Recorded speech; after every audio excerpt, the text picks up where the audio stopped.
Before we begin, let yourself grow still, and let the room soften around you. And if you feel like it, you might leave a comment telling us how many nights you have fallen asleep to these gentle stories. For it is always lovely to know that you are there.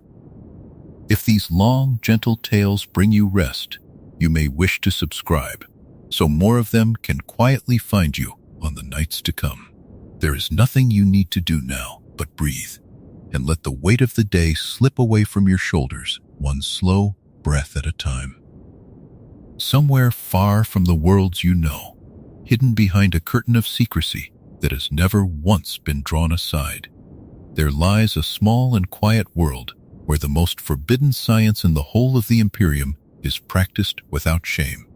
Its people are the most despised of all the peoples of the stars, and yet every great house, every order, and every throne has come to them in secret, hats in hand, to buy the wonders that only they can make.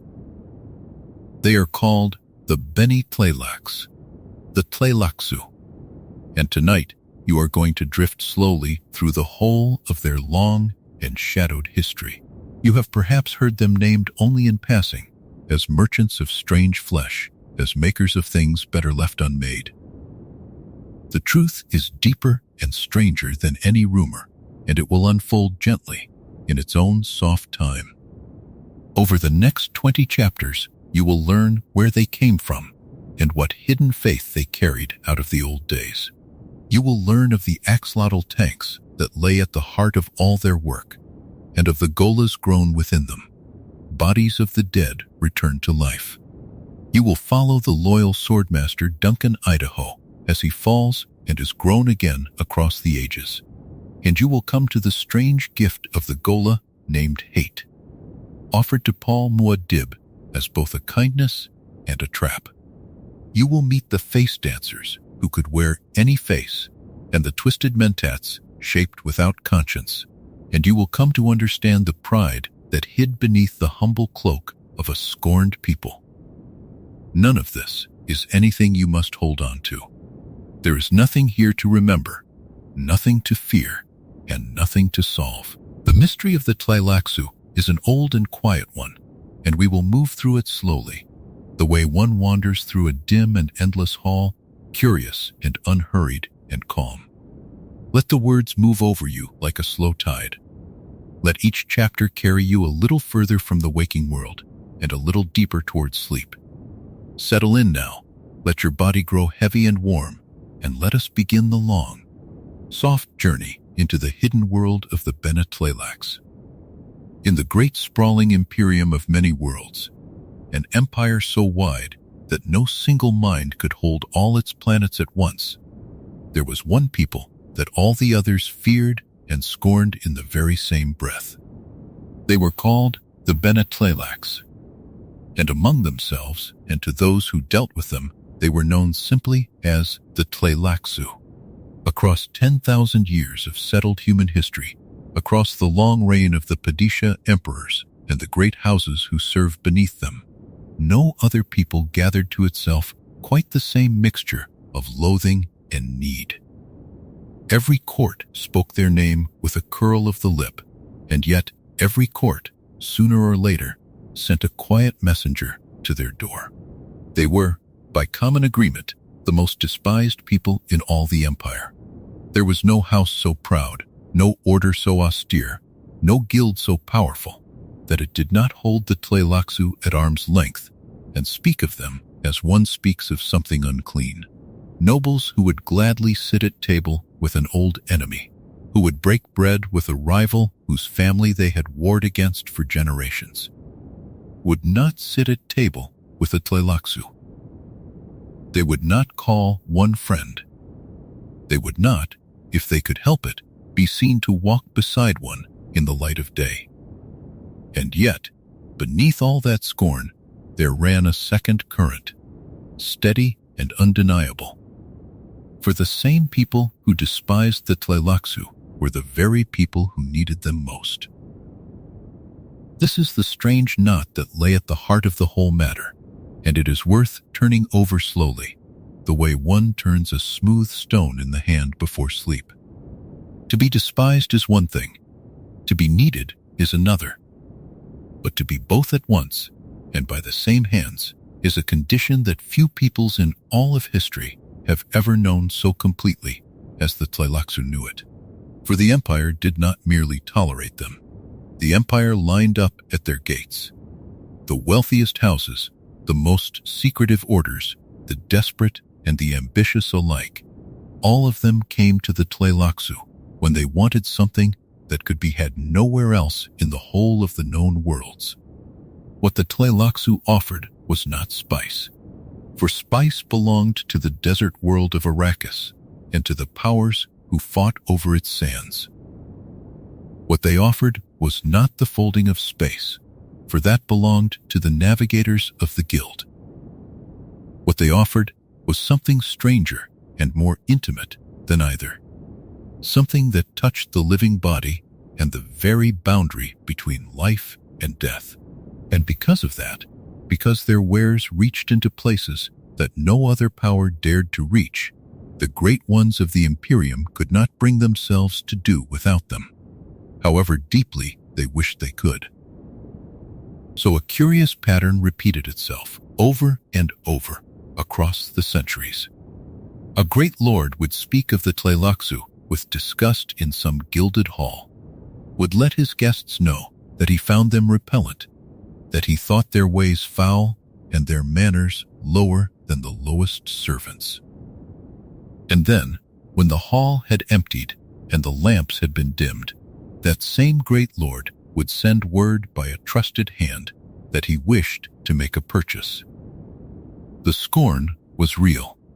The need was also real. The two lived side by side and never canceled one another, and the Tleilaxu, for their part, seemed neither surprised nor wounded by any of it. They took the scorn as they took the coin, quietly, and they gave in return exactly what had been asked for, and nothing more. To be feared as well as scorned added yet another thread to this weaving, for the Tleilaxu were not simply looked down upon as a low or a dirty people. They were also feared in the way that one fears a thing one does not understand and cannot control. No one outside their circle truly knew the full reach of what they could do. No one could say with certainty where the limits of their strange craft lay, or whether such limits existed at all. And a people whose powers cannot be measured is a people who cannot be safely ranked or placed, and so the mind that cannot place them learns to fear them a little, even while it despises them. There was, in the manner of the Tleilaxu themselves, nothing that invited this fear openly. They did not swagger, they did not threaten. Those few who dealt with them face to face found them soft of voice and humble of bearing, small figures wrapped in plain and unremarkable cloaks, speaking gently and asking little. By every outward sign, they were the meekest of peoples, quiet and unassuming, giving no offense and making no display. And yet this very meekness only deepened the unease of those who came to them, for it did not match the enormity of what they were known to do. A people so mild in seeming and so vast in their hidden power seemed to hide something behind their softness, and the mind naturally leaned closer to that something and grew colder as it leaned. It helped nothing that the Tleilaxu kept themselves so thoroughly apart. They did not seek the friendship of other peoples. They did not press to join the councils of the great, nor did they try to soften the world's opinion of them with feasts or gifts or fine words. They asked for no seat at the high table of the Imperium, and they seemed entirely content to be held at a distance so long as the trade went on. A people who does not care to be liked is a strange thing to those who spend their lives seeking favor. And this indifference, too, fed the quiet dread that surrounded them. It is easier to trust one who wants your good opinion than one who plainly does not care whether you think well of him or ill. And so the Tleilaxu moved through the awareness of the Imperium the way a shadow moves along the edge of a lit room, present and unwelcome, avoided and yet impossible to be rid of. They were spoken of in whispers. They were the subject of dark rumors that grew darker in the retelling. Mothers, in some corners of the many worlds, were said to hush their children with mention of the Tleilaxu, though few of those who spoke the name had ever laid eyes on a single one of them. They had become, in the imagination of the Empire, something more than a people and something less than a people, a byword for all that was hidden and unclean and not to be trusted, and yet, also, quietly, a source of the very things the powerful could not bear to be without. It is a heavy thing to be so hated and so needed at once, and one might expect such a people to be bitter or broken or forever pleading for a better place in the world's regard. But the Tleilaxu were none of these things. They carried their strange station with a calm that never wavered, neither begging for love nor lashing out at scorn, taking the world exactly as it was and going quietly on with their work. Whatever pride or purpose held them steady through the long centuries of contempt, they kept it well hidden, folded away beneath their humble cloaks and their soft and unremarkable voices.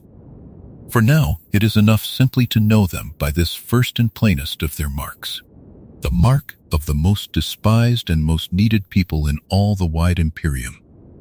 Feared and scorned and yet sought out, held at arm's length and yet never truly let go. They stood apart from every other people of the age, wrapped in a scorn that never lifted and a need that never faded. Let that quiet knot rest gently in your thoughts now. The strange balance of loathing and longing that surrounded them, and let it grow soft and dim as your breathing slows, carrying you a little further down toward the deep and easy calm of sleep. If the Tleilaxu were the most secret people in the Imperium, then the deepest of all their secrets was the world they came from, the world that bore their name.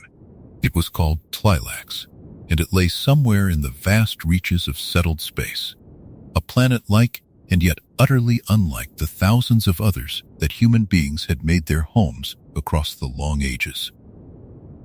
For while nearly every other world in the Empire could be visited, could be walked upon and traded with and known, Tleilax was kept hidden and closed against all outside eyes, sealed away behind a curtain of secrecy so complete that it held unbroken for thousands upon thousands of years. Consider for a moment how rare a thing that was. In an age when great ships crossed the black gulfs between the stars, when the navigators of the guild folded space itself to carry travelers from one end of the empire to the other, when merchants and pilgrims and soldiers moved endlessly among the worlds, there was still one planet that almost no outsider had ever seen from within. Ambassadors did not walk its cities freely. Travelers did not wander its streets, pausing at its markets or resting in its inns as they might on any other world. Rivals and enemies, however cunning, however determined, never truly glimpsed what lay behind its shielded skies. Whatever the Tleilaxu did upon their homeworld, they did it far from every watching eye, in a privacy that few peoples in all of history have ever managed to keep so long or so well.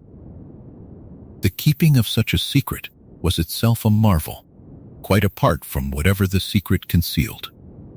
To hold a whole world closed for a few years is difficult.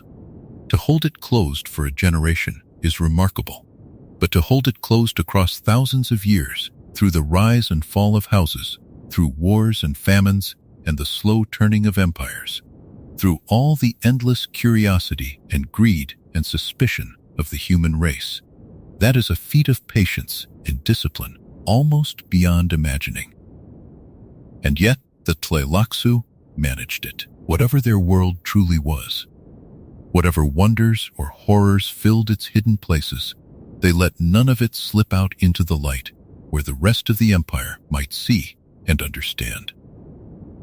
Because so little was ever known of Tleilax, the imagination of the Imperium rushed in to fill the empty space, as the imagination always does when a door is closed and no one is permitted to look inside. Some said the world was a paradise of gleaming laboratories, others a wasteland of foulness and rot. Some pictured vast hidden cities teeming with strange life. Others imagined bleak and empty plains hiding all their works below the ground. Every rumor found believers, and no rumor could be proven, for there was no one to return from Tleilax and say what was true and what was false. The very emptiness of real knowledge became a kind of blank canvas upon which the fears of the Empire painted whatever shapes they pleased. What made the secrecy stranger still was that it did not seem to hurt the Tleilaxu in the least. A people who closed their world so tightly might be expected to wither, cut off from the flow of trade and news and new ideas that nourished the other worlds.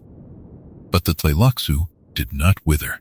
They flourished behind their curtain, growing ever more skilled at their hidden craft, sending out their strange and coveted wares to every corner of the empire, while letting almost nothing of themselves come back the other way.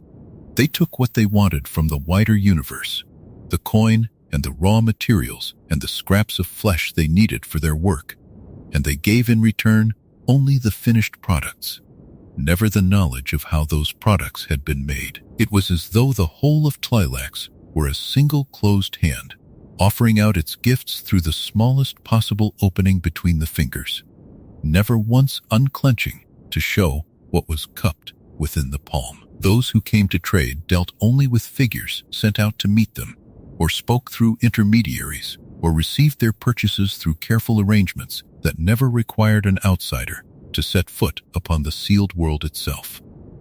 The border of Tleilax was not merely guarded. It was, for all practical purposes, absolute. A line that goods and messages might cross in careful measure, but that understanding almost never crossed at all. This closing of the world was not a matter of a single wall or a single fleet of guardian ships, though such things surely played their part. It was something woven more deeply into the whole way the Tleilaxu lived and dealt with others. They arranged all their affairs so that the wider empire never had cause or opportunity to look too closely. They kept their meetings brief and their words few. They revealed nothing of their inner life, their numbers, their leaders, or their true intentions. Every dealing with them was shaped so as to leave the outsider knowing a little less than he had hoped. And the sum of 10,000 such dealings was a people about whom, in truth, the empire knew almost nothing at all. And so Tleilax remained a mystery at the very center of a universe that prided itself on knowing all its parts. The great houses catalogued their rivals down to the smallest detail. The Bene Gesserit kept their long records of bloodlines and secrets reaching back across the centuries. The guild charted every safe path between the stars. And yet, in the midst of all this careful knowing, there sat one hidden world that resisted every effort to be known, a blank and shuttered place that gave up none of its truths, no matter how the rest of the empire pressed and probed and wondered. There is something almost restful in the thought of such a place, when one lets go of the unease it stirred in those who lived beside it. A world entirely to itself, needing no one's approval and answering no one's questions, going quietly about its own long work behind a curtain that no wind ever lifted. One may picture it from a great distance, a small and shielded sphere hanging alone against the black, giving off no sign of the life within, neither welcoming nor warning, simply closed and complete unto itself. No lights spilled outward from it to hint at the cities beneath. No voices carried across the dark to tell of what its people believed or intended. It kept its own counsel as fully as a stone kept the warmth of a long-set sun, holding everything within and letting nothing escape into the watching night. Whatever fear it inspired in the Imperium, from a certain distance it was simply a closed and quiet world, turning slowly in its orbit, holding its secrets close the way the earth holds warmth deep beneath a covering of snow. It asked nothing of the watcher but to be left unknown, and in its stubborn stillness there was a kind of peace. For the purpose of understanding the Tleilaxu, it is enough to hold this second mark firmly in mind, alongside the first. They were not only the most despised of peoples, they were also the most hidden, dwelling upon a world that no outsider truly saw, keeping their secrecy unbroken across such a vast stretch of years that the very keeping of it became one of the wonders of the age.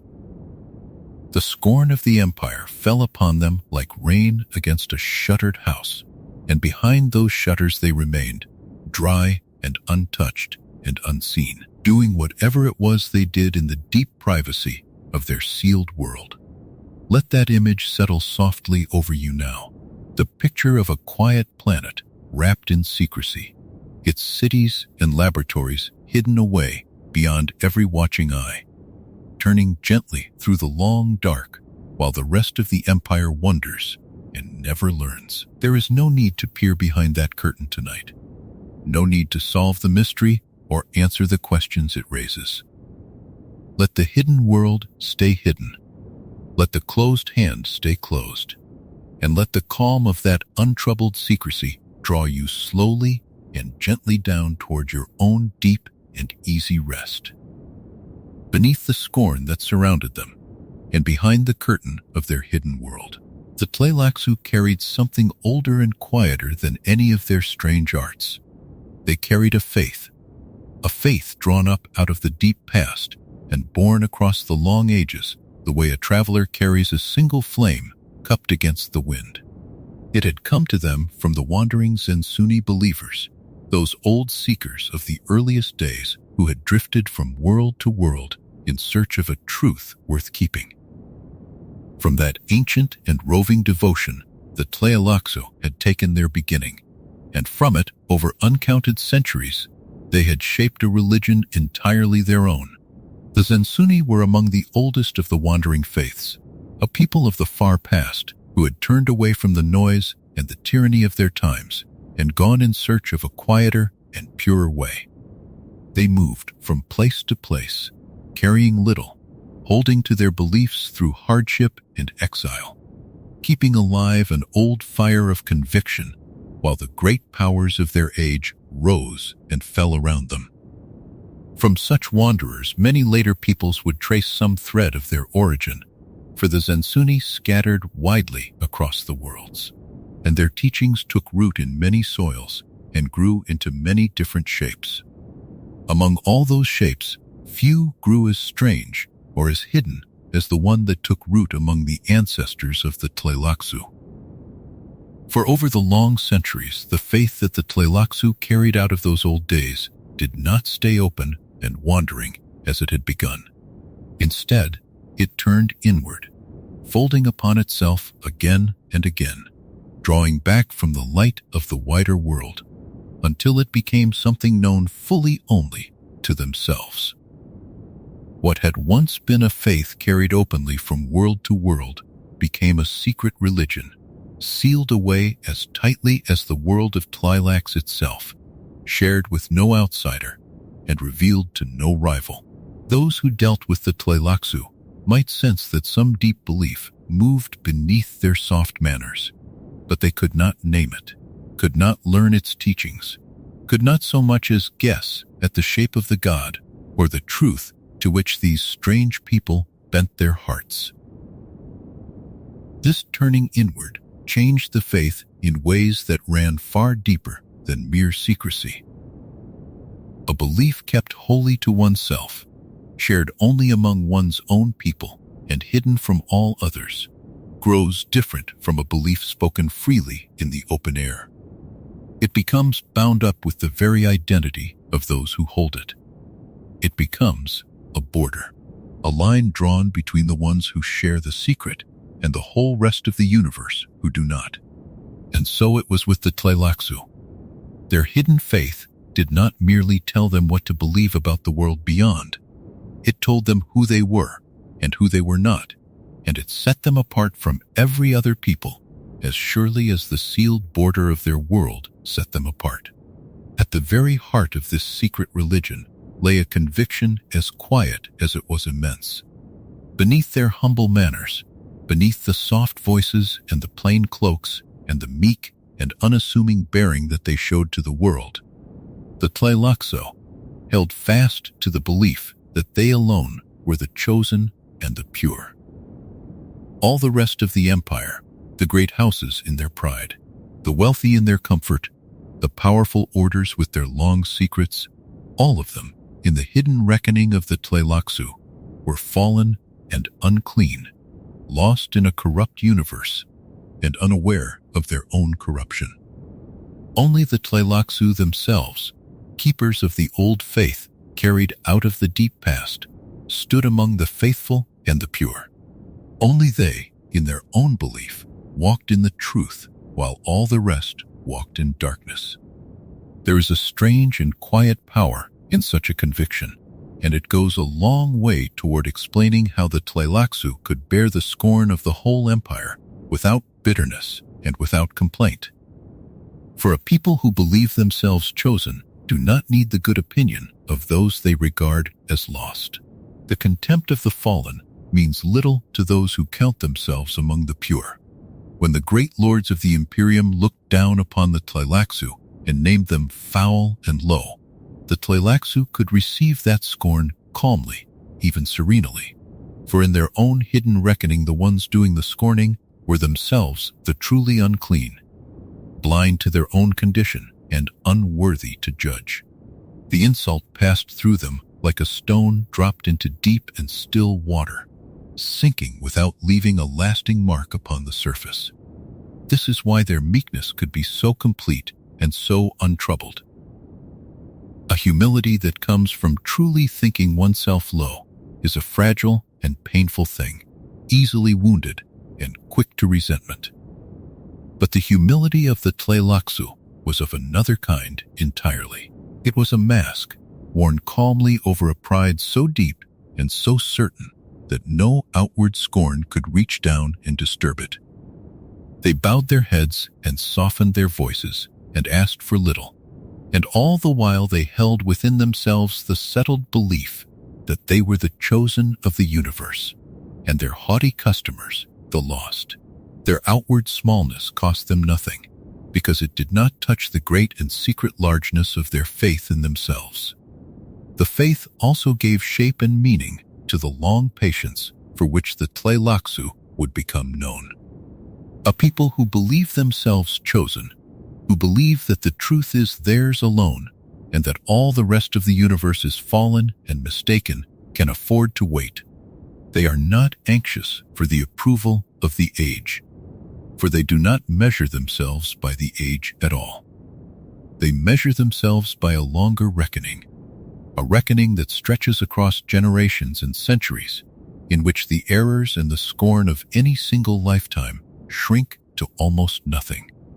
Their hidden religion was not the faith of a moment, but the faith of the ages, carried out of the deep past and meant to be carried on into a distant future, and it steadied them across all the long years of their strange and secret work. There is a certain quiet logic in the way such a faith works upon those who hold it. When a people believe that they alone possess the truth and that all the world around them has wandered from it, then every hardship becomes a kind of proof and every scorn a kind of confirmation. The contempt of the fallen only shows how far the fallen have strayed. The distance the world keeps from them only marks how thoroughly the world has lost its way.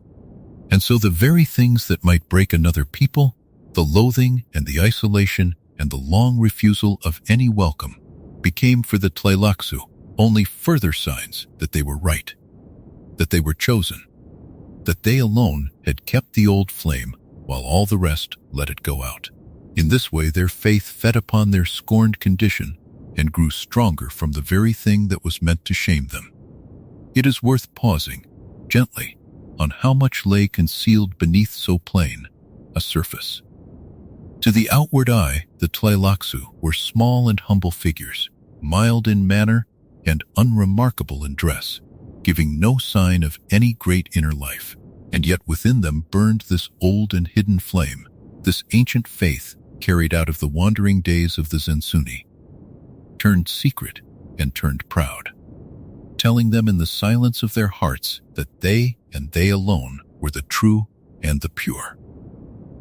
The whole vast contempt of the empire fell upon that surface and never reached the flame beneath, and the flame went on burning, quiet and untouched, across the long centuries. Let that quiet flame be the last thing in your thoughts as you drift now towards sleep, the image of an old faith carried carefully across the ages, kept hidden and kept warm, asking nothing of the world outside and needing nothing that the world could give or take away. There is a deep steadiness in such a thing, a calm that comes from belief that no scorn can shake and no distance can dim. Let that steadiness settle over you like a soft and heavy blanket. Let the old and secret flame burn low and gentle at the edge of your mind, and let it carry you slowly and easily down into the deep and untroubled quiet of rest. Among all the mysteries that surrounded the Tleilaxu, there was one that anyone who ever dealt with them came to know in a small and personal way, and it was this. Those who came to trade with the Tleilaxu almost never met more than a single small figure. Where another people might send a delegation, a retinue of officials and guards and advisors, the Tleilaxu would send out one quiet form to meet the buyer, one soft-spoken figure wrapped in plain and unremarkable cloaks, who conducted the whole of the business alone. This solitary figure was a master, one of the Tleilaxu masters, and it was through such masters and such masters alone that the wider empire touched the strange inner life of Tleilax at all. The masters were the ruling caste of the Tleilaxu, though nothing in their bearing announced it. They did not come clothed in the finery of rank or surrounded by the trappings of authority. They came softly and modestly, speaking little and revealing nothing, so that a buyer meeting one for the first time might easily mistake him for a mere servant or a minor clerk sent to carry out another's orders. And yet, behind this small and humble figure stood the whole hidden power of Tleilax. The masters were the ones who directed the strange work of their people, who set its aims and guarded its secrets and guided its long designs across the centuries. Everything the Tleilaxu did, they did under the quiet governance of these masters, and every thread of their vast and hidden craft ran back, in the end, into the master's careful hands. What made this arrangement so unsettling to those who dealt with it was how little it revealed. A single figure would appear, would conduct the business at hand, would speak softly and give away nothing beyond what the transaction required, and then would withdraw again behind the curtain of Tleilaxu's secrecy. The buyer would come away having concluded his purchase, and yet knowing scarcely anything more about the people he had dealt with than he had known before. He could not say how many masters there truly were. He could not say whether the one he had met stood high or low among them, whether he was one of a mere handful or one of a great multitude, whether he spoke for himself or carried the will of others hidden far away upon the sealed world.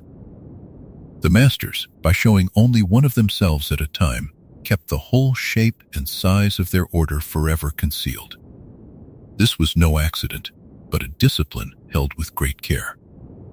By never letting an outsider see more than a single figure, the Tleilaxu ensured that no outsider could ever map the true structure of their power.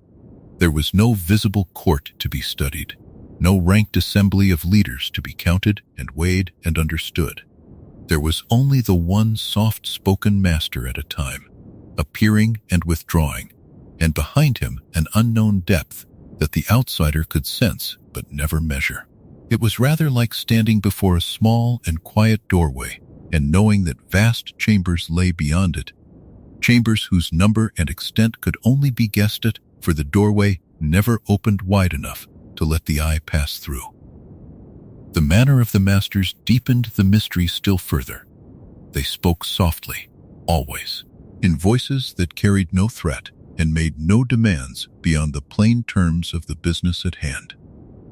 They revealed nothing of their thoughts, nothing of their intentions, nothing of the great purposes that surely moved them.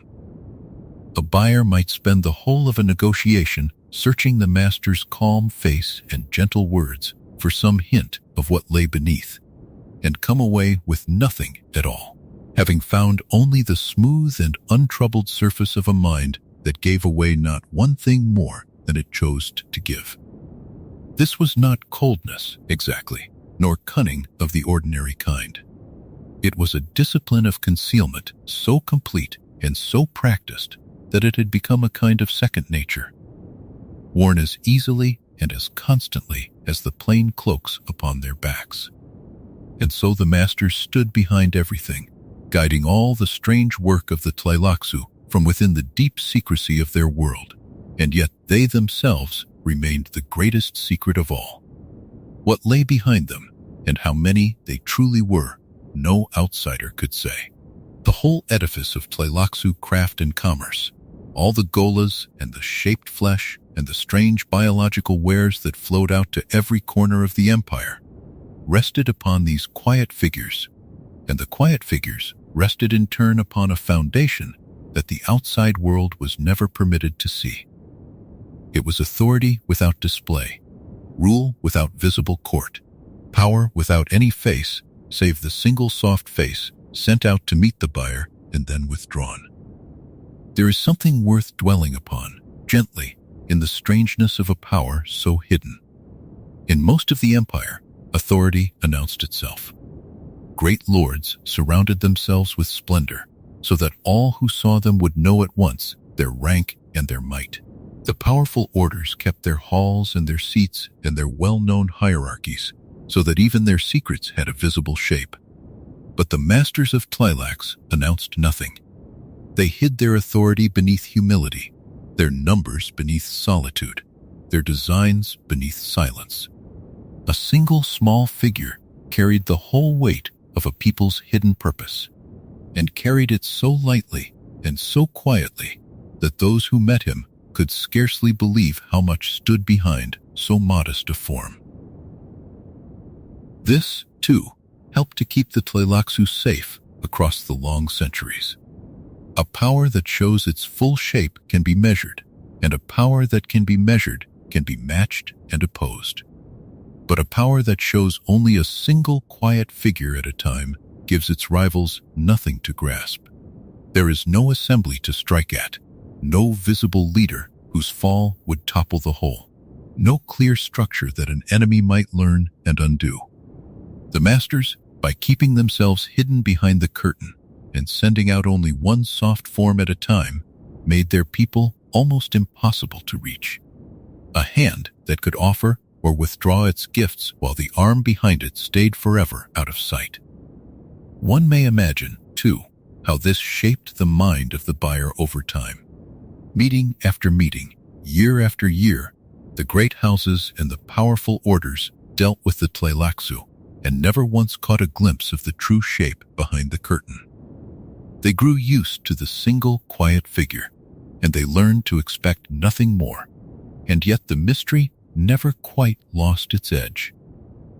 For every outsider knew, in some corner of his mind, that the soft form before him was not the whole of the thing, that vast and unseen decisions had already been made far away, that the words he heard were only the smallest visible part of a design he would never be shown. To deal with the Tleilaxu was to deal always with the surface of something deep, and to feel, beneath every gentle word, the slow and hidden movement of purposes one could sense but never see. So the outsider was left, always, with the same small and quiet mystery. He had met a master. He had concluded his business. He had spoken with one of the rulers of the Tleilaxu face to face, and yet he came away knowing nothing of the true shape of their rule. The single figure had told him everything he needed to know for the transaction, and nothing at all about the people behind it. And when the master withdrew, the curtain closed once more, and the vast hidden order of Tleilax went on turning quietly beyond it, guided by hands the outsider had glimpsed only in the smallest and most fleeting of ways. Let that image rest softly in your thoughts now. The picture of a single quiet figure standing before a small doorway, speaking gently and revealing nothing, while behind him unseen chambers stretch away into a depth no eye can measure. There is a strange calm in the thought of a power so patient and so hidden, needing no display, content to be glimpsed only in fragments, holding its true shape forever beyond the reach of watching eyes. Let that quiet figure grow dim and soft at the edge of your mind. Let the small doorway close gently, and let the deep and untroubled silence behind it draw you slowly down into your own easy and peaceful rest. Now, we come to the very thing that set the Tleilaxu apart from every other people in the Imperium, the thing that earned them their scorn and their fear and their strange and lasting importance all at once. For the Tleilaxu were the masters of a science that every other power in the whole of the empire refused to touch. It was a science of living flesh, a craft that reached into the deepest workings of the body and the very stuff of life. And it was a craft that all the other great powers of the age had long ago set aside as forbidden, unclean, and not to be attempted by any people who wished to keep their honor. Only the Tleilaxu dared to practice it, and they practiced it openly, without shame and without apology, behind the curtain of their hidden world. To understand how remarkable this was, one must remember the shape of the age in which the Tleilaxu lived. Long before their time, in the deep past of the human race, there had been a great and terrible reckoning over the making and shaping of life and mind, and out of that reckoning had come a lasting horror of certain kinds of knowledge. The whole of the Imperium was bound, in spirit if not always in law, by the memory of that old dread. There were arts that were simply not done, boundaries that were simply not crossed, whole regions of possible knowledge that the great powers had agreed among themselves to leave forever in the dark. The shaping of living flesh, the growing of bodies and beings to order, the deliberate remaking of what nature and birth had made, all of this lay within those forbidden regions, and the settled powers of the empire kept far away from it. And yet, the Tleilaxu did not keep away. Where every other people saw a boundary that must not be crossed, the Tleilaxu saw a field to be cultivated. They took up the very art that all the rest had abandoned, and they made it their own, and they carried it further than anyone had ever dared to imagine. They shaped living flesh, so it was said, as a potter shapes clay, taking the raw and yielding stuff of life into their hands and working it patiently into whatever form they wished. They grew bodies, they grew organs, they grew whole beings, living things brought into existence not by birth but by craft, made to order in the hidden vats of their sealed world. This was biology turned to the making of life itself, and it was theirs alone. The image of the potter and the clay is worth turning over slowly, for it captures something essential about the strangeness of what the Tleilaxu did.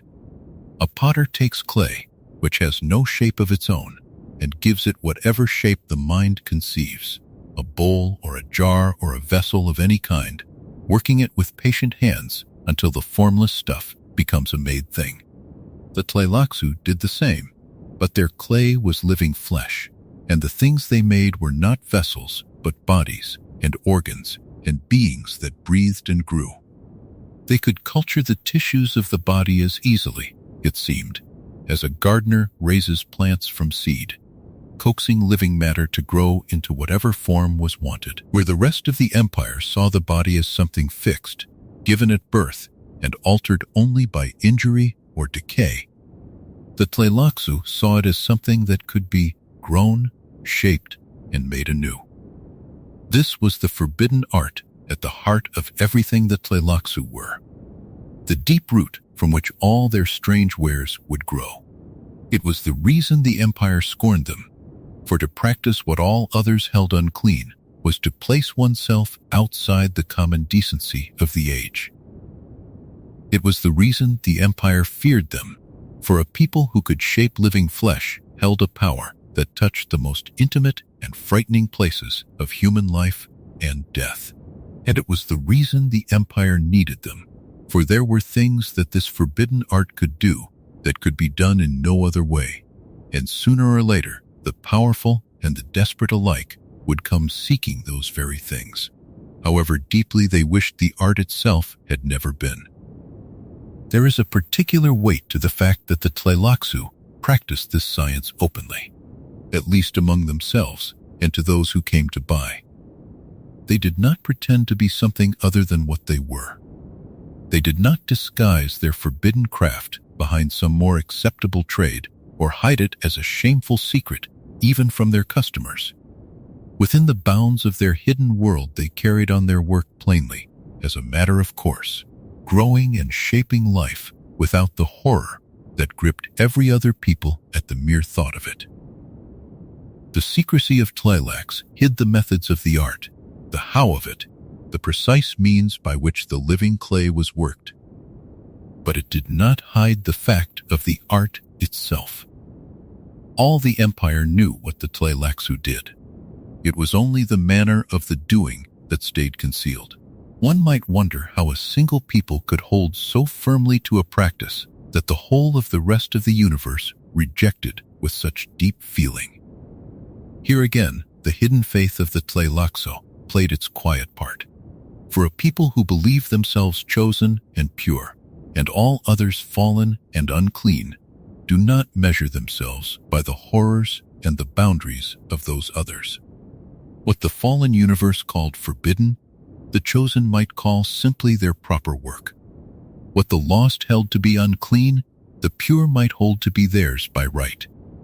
And so the Tleilaxu could take up the very art that all the rest recoiled from, and carry it on without shame across the long centuries, secure in the conviction that the judgment of the fallen meant nothing at all.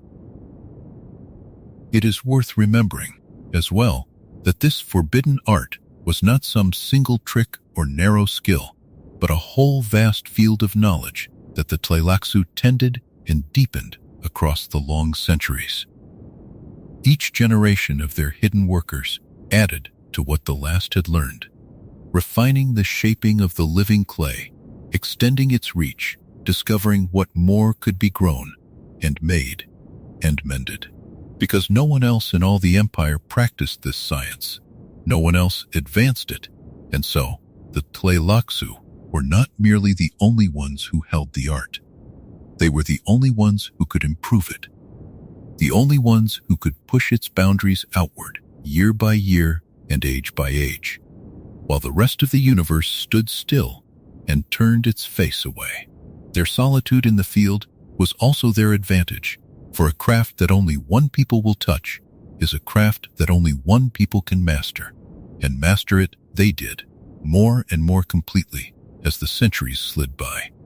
It was a science that no one else would touch, and in that very refusal of all the others lay the whole strange station of the Tleilaxu in the world.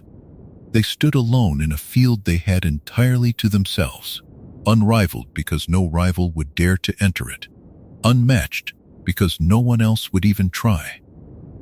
Whatever the other powers of the Empire might have, in wealth or arms or numbers or ancient right, they did not have this. And they would not have it, for they would not so much as reach out their hands toward it. The Tleilaxu, and the Tleilaxu alone, held the forbidden art of shaping living flesh, and from that lonely mastery flowed all the fear and all the scorn and all the need that surrounded them across the long ages. Let this be the quiet thought that carries you down toward sleep now, the image of patient hands working soft and yielding clay into whatever shape the mind conceives. Only the clay is the very stuff of life, and the hands, are the hands of the Tleilaxu. There is no need tonight to trouble over whether such a thing should be, or where its dark edges lay, for those are matters for the waking mind and not for the drifting one. Let the image stay gentle and dim, patient hands and yielding clay, a lonely mastery held quietly behind a hidden curtain, and let its slow and steady rhythm draw you softly down, deeper and deeper, into the warm and untroubled quiet of your rest. Of all the strange things the Tleilaxu made, and of all the secrets they carried through the long centuries, there was one that stood above every other, guarded more closely than any treasure of gold or spice. It was the axlotl tank, and from it flowed the whole of their wealth and the whole of their mystery. Every ghola they ever grew, every scrap of living flesh they ever sold, and in the later ages even a rare and forbidden melange grown far from the sands of Arrakis. All of it came in the end from these tanks. And yet for lifetime upon lifetime, no outsider in the whole of the Imperium could say with any certainty what an axlotl tank truly was. The name itself gave little away, and the Tleilaxu offered nothing more. To the buyers who came to their hidden world, the tanks were only a word spoken softly by a master, a word that meant the source of the miracle they had come to purchase. A great house might pay a fortune for a ghola grown from the cells of a fallen champion, and never once glimpse the vessel in which that body had taken shape. The guild might carry Tleilaxu wares across the dark between the stars, and never know what had made them. The curtain that lay across the world of Tleilax lay thickest of all across this single secret, and it held for age after age. What the outsiders imagined was a machine, some vast and gleaming apparatus of the forbidden science, humming quietly in the deep laboratories of the Tleilaxu. They pictured chambers of glass and metal, filled with warm and clouded fluids, in which flesh could be coaxed into growing according to the will of the masters. It seemed the only thing such secret people could be hiding, a device so clever and so terrible that no other power in the Imperium had dared to build its like. And because the Tleilaxu never spoke, the imagined machine grew stranger and grander with every telling. The truth, when at last it was understood by a very few, lay closer to the heart of the Tleilaxu than any machine could ever lie. But that truth belongs to a later part of this long tale, and there is no need to reach for it now. For the greater part of their history, the axlotl tank was simply the closed door behind which all their wonders were made, and the Tleilaxu were content to let it stay closed. Their power rested not only on what they could do, but on how completely they could keep the doing of it hidden. Consider how much strength there was in that silence. A people who will not tell you how they work cannot be copied and cannot be replaced. The great houses feuded and rose and fell, the emperors changed upon their thrones. The fashions of 100 worlds shifted like sand, and through all of it, the Tleilaxu alone held the key to the return of the dead. No rival laboratory sprang up to sell the same wares more cheaply, for no rival could learn the trick of it. The secret of the axlotl tank was a wall around their wealth, and it was a wall they never once let crumble. From these tanks, the Tleilaxu drew a whole quiet river of living things. The most famous were the gholas, of whom you will hear a great deal in the chapters ahead, bodies grown from the cells of the dead and brought whole into the world once more. But the tanks made far more than gholas alone. They made replacement flesh for the wounded and the maimed, skin and nerve and organ, eyes to give back sight and limbs to give back movement. They made the face dancers, those uncanny beings who could shift their features to wear the likeness of another. And in the fullness of their history, when the sandworms of Arrakis were gone, and the spice grew scarce, the Tleilaxu even coaxed the precious melange itself into growing within their tanks, breaking the last great monopoly of the desert. All of this rested upon a single hidden art, and the Tleilaxu tended that art the way a careful gardener tends a walled and secret garden. They did not boast of it, and they did not display it. They let the worlds outside believe whatever those worlds wished to believe, knowing that every wild rumor only thickened the curtain around the truth. A master might come forward, small and soft-spoken and humble in his manner, to take an order and name a price, and behind him lay the tanks, and behind the tanks lay a secret the master would carry to his grave, or to his next grown body, without ever letting it slip. It is worth dwelling, softly, on how rare such a thing was in a universe so old and so crowded with clever powers.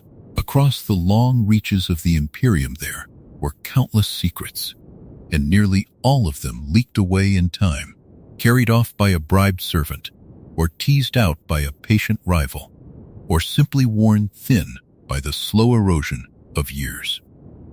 Knowledge, once made, has a way of spreading, seeping outward through the cracks no matter how tightly the walls are built.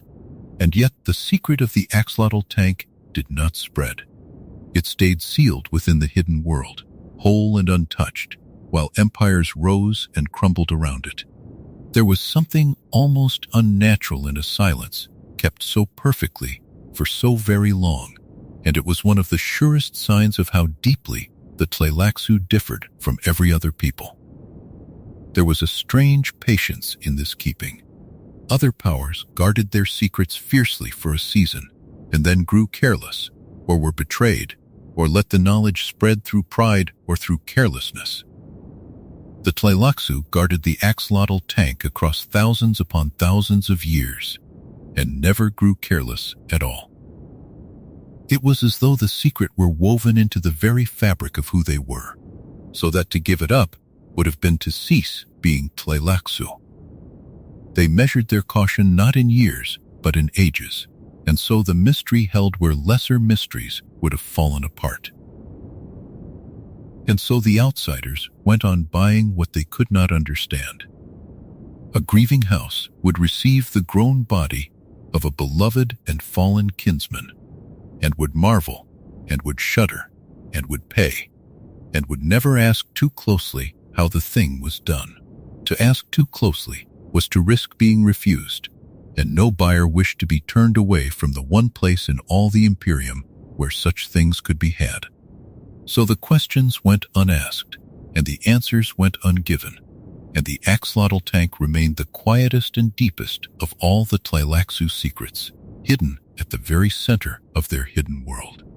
There is something almost restful in a secret kept so well and for so long. It asks nothing of you. It does not press or hurry or demand. It simply sits behind its curtain, complete in itself, needing no one to understand it in order to go on being what it is. The Tleilaxu lived within that kind of secret, the way one lives within a warm and shuttered room on a cold night, safe behind the walls, untroubled by the storms that pass outside. Whatever the tanks truly were, the Tleilaxu knew, and the Tleilaxu were content, and that was enough for them. For now, it is enough for us as well. We need not lift the curtain tonight, nor peer into the clouded fluids, nor learn the last hidden truth of the vessels in which so much strange life took its first shape. It is enough to know that at the heart of the whole vast history of the Tleilaxu there lay this one quiet source from which all their wonders flowed, kept secret with a care so complete that the mystery held across the longest reaches of time. The tanks made the flesh, and the flesh made the wealth, and the wealth made the power, and all of it rested on silence. So let the thought of that hidden source settle softly over you, warm and clouded and slow, like something growing gently in the dark where no one watches and no one hurries it along. There is nothing here you must understand, and nothing you must carry with you. The secret keeps itself, as it always has, and it asks nothing of you but that you rest. Let your breathing grow slow and even.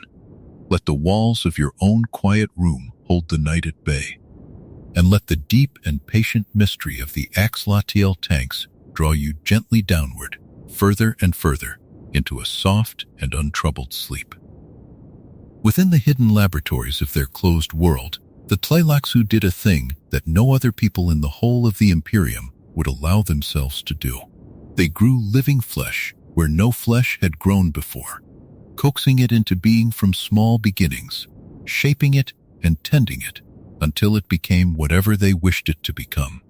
This was the practical heart of their forbidden science, the daily work that filled their quiet chambers, and it was a work of such patience and such skill that even the powers who despised them could not help but marvel at what it produced. Imagine, softly and without any hurry, what it meant to grow flesh to order. A great house might send to the Tleilaxu the smallest scrap of tissue, a few cells from a warrior or a scholar or a beloved kinsman, and from that scrap the Tleilaxu could raise a whole living body. They could culture skin so fine it could not be told from the skin one had been born with. They could grow nerve that would carry feeling once more into a numbed and ruined limb. They could shape muscle to move and bone to bear weight, and the soft inner organs upon which a life quietly depends. Where another healer could only mend or amputate, the Tleilaxu could replace, growing the missing thing anew as though it had never been lost. Think of one who had lost an eye in some far battle, condemned to a lifetime of half sight and shadow. To such a one the Tleilaxu could offer a new eye, grown living in their tanks, matched to the body that would receive it, ready to open upon the world once more. Think of one whose hand had been taken by fire or blade, who had learned to live clumsily and in grief with the loss. The Tleilaxu could grow a new hand, whole and warm, with every finger in its place, and give back to that person the small and precious ordinary things that a hand allows. These were not the crude replacements of metal and machinery, for the making of thinking machines had long been forbidden across the Imperium. These were living replacements, flesh for flesh, and only the Tleilaxu could make them. The worlds that scorned the Tleilaxu still lined up to purchase such wonders, and there was a quiet irony in that which the Tleilaxu understood very well. A noble might curl his lip at the mention of the Tleilaxu name, and speak of them as unclean traffickers in forbidden things. And then, when his own body failed him, or his own champion fell, that same noble would send his agents quietly to the hidden world, hats in hand, to buy the very flesh he had pretended to despise. The scorn and the need lived side by side, and the Tleilaxu grew wealthy on the need, while enduring the scorn with a patience that never wavered. There was, in this growing of flesh, a strange and gentle sort of mastery. The Tleilaxu did not force life into being through violence or haste. They coaxed it, the way one coaxes a slow plant to unfold in a warm and sheltered place. They understood the quiet rules by which living tissue knits itself together, the way a wound closes on its own, the way a young body builds itself from small and tireless beginnings, and they turned those rules to their own purposes. What the body did by instinct, they learned to do by design, guiding the same slow processes toward the shapes they wished to make. It was a science, and yet it had something of the patience of a gardener in it, and something of the care of a nurse tending the very young. It is worth lingering, slowly, on how strange this power would have seemed to the ordinary healers of the Imperium. A physician of the great houses could set a broken bone, and stitch a wound, and ease a fever with the careful arts of medicine. But there his powers ended. What was lost, and the best he could offer was to help the body make its peace with the loss. The Tleilaxu began exactly where such a healer left off, Where the ordinary art could only tend and comfort, the Tleilaxu art could restore, growing the missing thing anew from small and living beginnings. It was as though they had picked up the thread of the body's own quiet powers of healing and carried it far past the point where those powers gave out, coaxing the flesh to do what it could no longer do on its own. Because they alone possessed this mastery, the Tleilaxu held a place in the Imperium that no war could take from them and no rival could seize. Armies could conquer worlds and depose emperors, but no army could learn to grow a living hand. The great orders could scheme across the generations, but no scheme could pry loose the quiet art of culturing nerve and skin. And so the Tleilaxu, small and secret and despised, sat at the center of a web of need that stretched across the whole of the known stars. Everyone came to them in the end, because there was nowhere else to go. Consider, too, how this shaped the way the Tleilaxu saw the rest of the Imperium. They watched the great houses rage and posture and make their proud displays, and they knew that behind all that pride lay a simple and unspoken dependence. The mighty needed the despised, the pure of blood needed the traffickers in flesh. This knowledge gave the Tleilaxu a deep and quiet confidence hidden beneath their humble manners, for they understood that the ones who scorned them could not, in the end, do without them. It is a settling sort of certainty to know that you are needed, and the Tleilaxu carried it always. The flesh they grew was not only for mending and replacing. From the same quiet art came stranger fruits, the gholas grown from the cells of the dead, the face dancers with their shifting features, and the other wares that filled the long ledgers of Tleilaxu trade. But all of it began here, in this fundamental power to raise living tissue where none had been, to make of a few cells a whole and functioning thing. Everything else was a branch, and this was the root, and the root ran deep into the hidden ground of their science. There is a comfort, when one thinks of it slowly, in the idea of flesh that can be made whole again. So much of ordinary life is spent in the quiet fear of loss. The loss of a limb, the loss of sight, the loss of the small, ordinary powers of the body that we take for granted until they are gone. The Tleilaxu, whatever else they were, had answered that fear in their own strange way. In their tanks, loss was not final. What was taken could be grown again. It is a dark comfort, perhaps, and a troubling one, but a comfort still, and tonight we may hold it gently and let it soothe rather than disturb. So let yourself picture, in the softest and slowest way, those quiet chambers where living things were coaxed patiently into being. Picture the warmth of them, the hush of them, the unhurried care with which tissue was tended and shaped.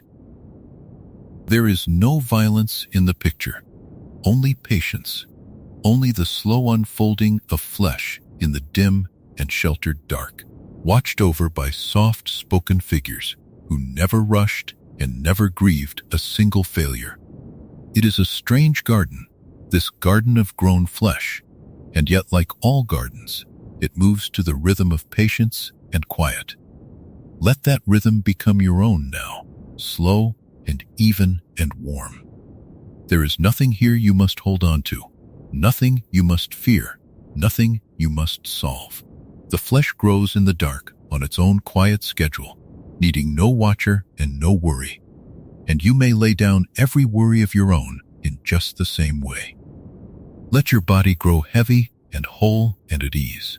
Let each slow breath knit a little more calm into your tired limbs, and let the thought of that patient hidden garden carry you softly downward, deeper and deeper, into a warm and untroubled sleep. Of all the wonders the Tleilaxu drew from their tanks, one stood so far beyond the rest that even the proudest of their customers spoke of it only in a hush. It was the return of the dead. From a small remnant of one who had died, a scrap of flesh, a few living cells set aside before the body was lost, the Tleilaxu could grow a new body, whole and breathing, wearing the very face of the departed. This new being they called a ghola, and with it the Tleilaxu did a thing that all the powers of the Imperium had believed forever impossible. Let us move slowly toward this idea, for it is a strange one, and it deserves to be approached gently. Death, in every corner of the known worlds, was understood as the one door that opened only in a single direction. A warrior fell in battle. A beloved parent slipped away in old age. A rival was struck down in some quiet scheme, and that was the end, final and complete. The living grieved, and the dead did not return, and this was so certain and so ancient a truth that no one thought to question it. It was simply the way of things, woven into the sorrow of every house across the stars.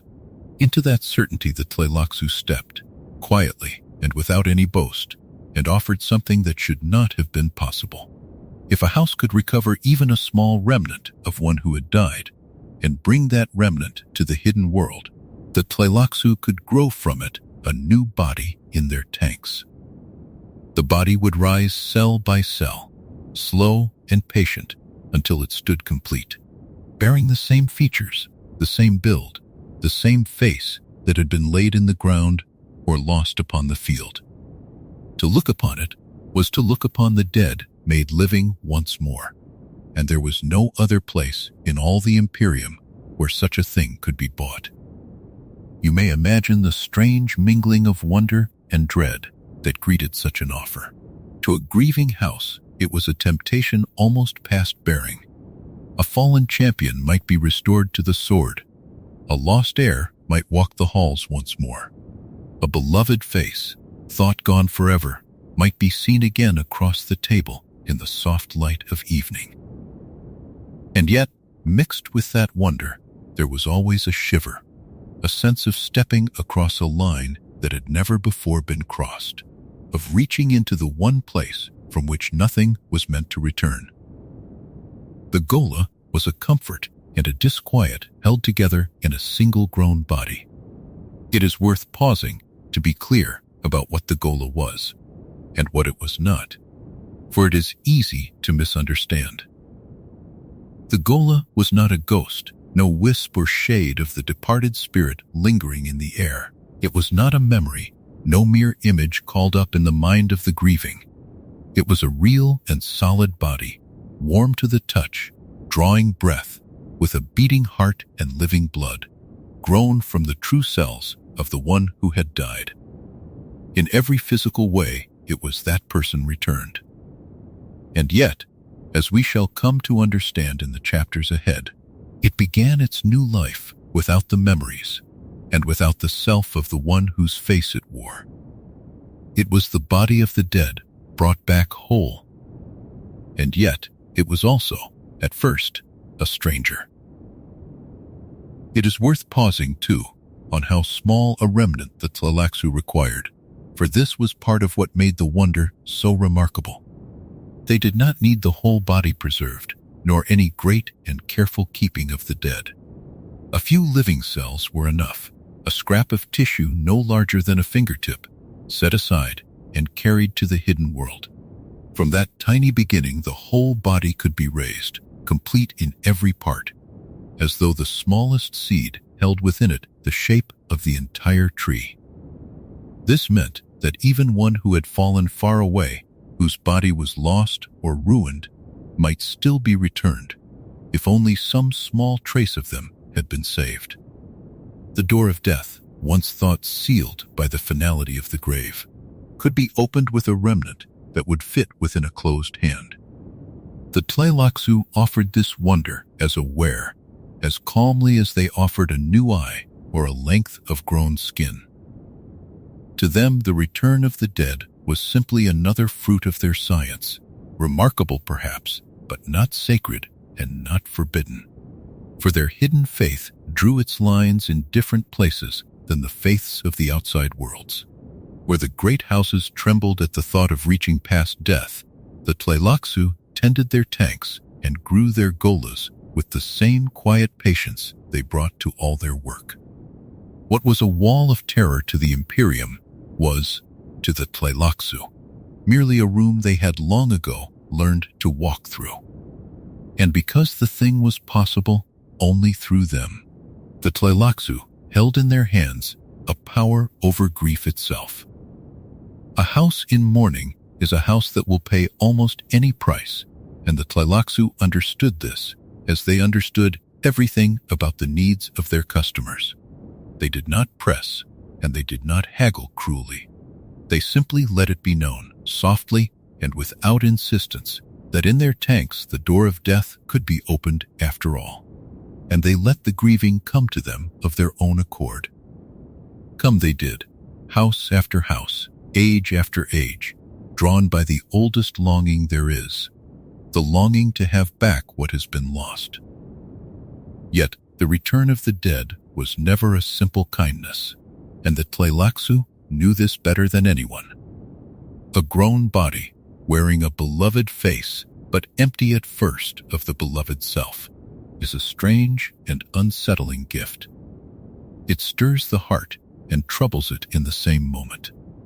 Is this truly the one who was lost, or only a living likeness, a stranger wearing a face that memory holds dear?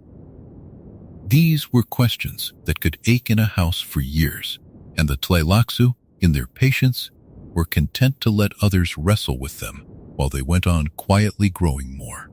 There would come a day, far along in this long history, when the greatest of all such returns would be attempted, when a fallen swordmaster of unshakable loyalty would be grown again from his remnants and offered to an emperor as both a gift and a snare. But that tale lies ahead of us, and there is no need to reach for it now. For tonight it is enough to sit with the wonder itself, the sheer astonishing fact that these small and secret people had learned to do what all the stars had thought could never be done. From the dust of the dead they raised the living. From a scrap of what remained they grew a whole new body. The door that opened in only one direction, they had learned quietly to open the other way. There is something in this that need not frighten us if we hold it gently. It speaks, in its strange fashion, to the oldest hope of every grieving heart, that loss might not be final, that the beloved face might somehow be seen again. The Tleilaxu answered that hope in their own troubling way, with grown flesh rather than with prayer. But the hope beneath their work is one we all know. Tonight, we need not decide whether their answer was a blessing or a trespass. We may simply let the wonder rest in us, softly, the way an old and half-remembered longing rests, neither sharp nor painful, only quiet. So let the thought of the returned dead settle over you without any weight. Let it be, tonight, a gentle thing. The idea that nothing is ever wholly lost, that even from the smallest remnant something whole might rise again in its own slow time. There is nothing here you must resolve, and nothing you must fear. Let your body grow heavy and calm. Let your breathing slow and deepen, and let the quiet marvel of the first return of the dead carry you softly downward, away from every sorrow, deep into a warm and untroubled sleep. Now let us draw a little closer to the ghola itself, and consider with quiet care what such a being truly was in the first hours and days of its new life. For all its wonder, the ghola began not as the returned person, whole and knowing, but as something far simpler and far stranger. It began as a blank thing, a body with the shape and features of the dead but empty of their memories and empty of their self. It was, in a way that is gentle to imagine, the clay of a person waiting quietly to be given a soul. Picture the ghola as it first came from the tanks. Here was a body grown cell by cell from the remnants of one who had died. and in every line of its form it matched the departed. The same face, the same height, the same set of the shoulders, the same hands. To look upon it was to see the lost one standing there once more, breathing and warm and whole. And yet behind those familiar eyes there was, at the beginning, no one who remembered. The ghola did not know the name it had once carried. It did not recall the battles it had fought, or the halls it had walked, or the faces it had loved. It came into the world knowing nothing of the life it wore. There is something tender and strange in this, when one dwells upon it slowly. The body held a whole history in its very shape, every scar of it long healed and grown smooth again, every feature carrying the memory of a life. And yet the mind within was as new as a child's, unmarked and unfilled. The ghola was old and young at once, a grown adult in form and a blank beginning in spirit. It wore the past upon its skin and carried none of the past in its thoughts. It was a person and not yet a person, both together in a single quiet being. This blankness was not an accident or a flaw in the Tleilaxu art. It was simply the nature of the thing. Memory and self, the Tleilaxu understood, do not live in the cells alone. A body could be grown perfectly, matched to the last detail, and still it would rise empty, because the person who had once inhabited it was more than the arrangement of the flesh. The ghola proved this quietly every time it was made. Give it the body, and you gave it the shape of a life. But the life itself, the remembering self that had looked out through those eyes, did not come back with the flesh. It had to be found again by other means, or not at all. And so, the fresh ghola began its second life the way any newborn begins, learning the world from the beginning.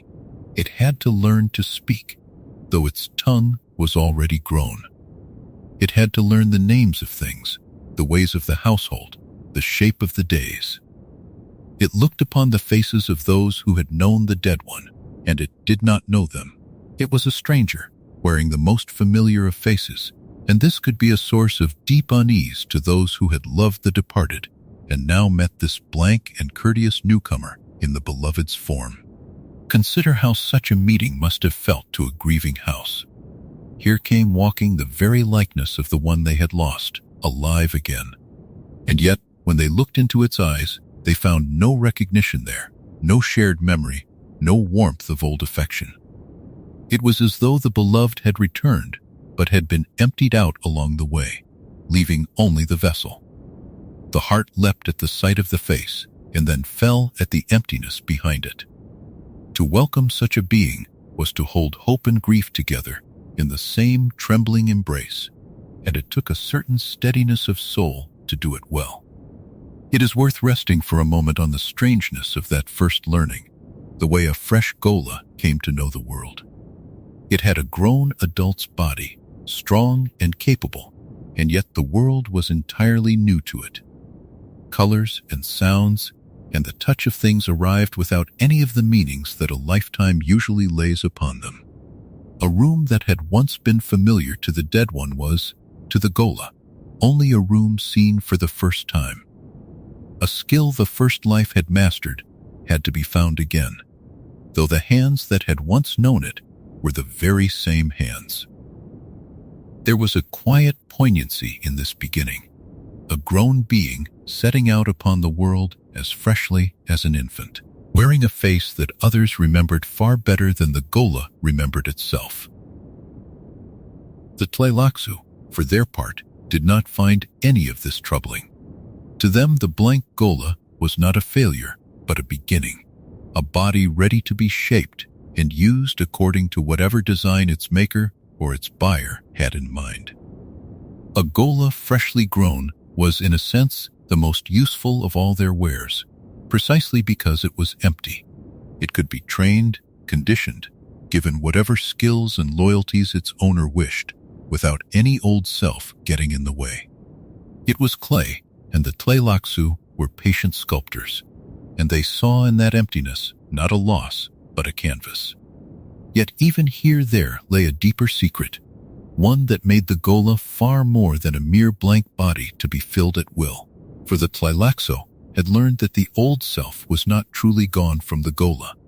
It was only sleeping, buried somewhere beneath the blankness, waiting.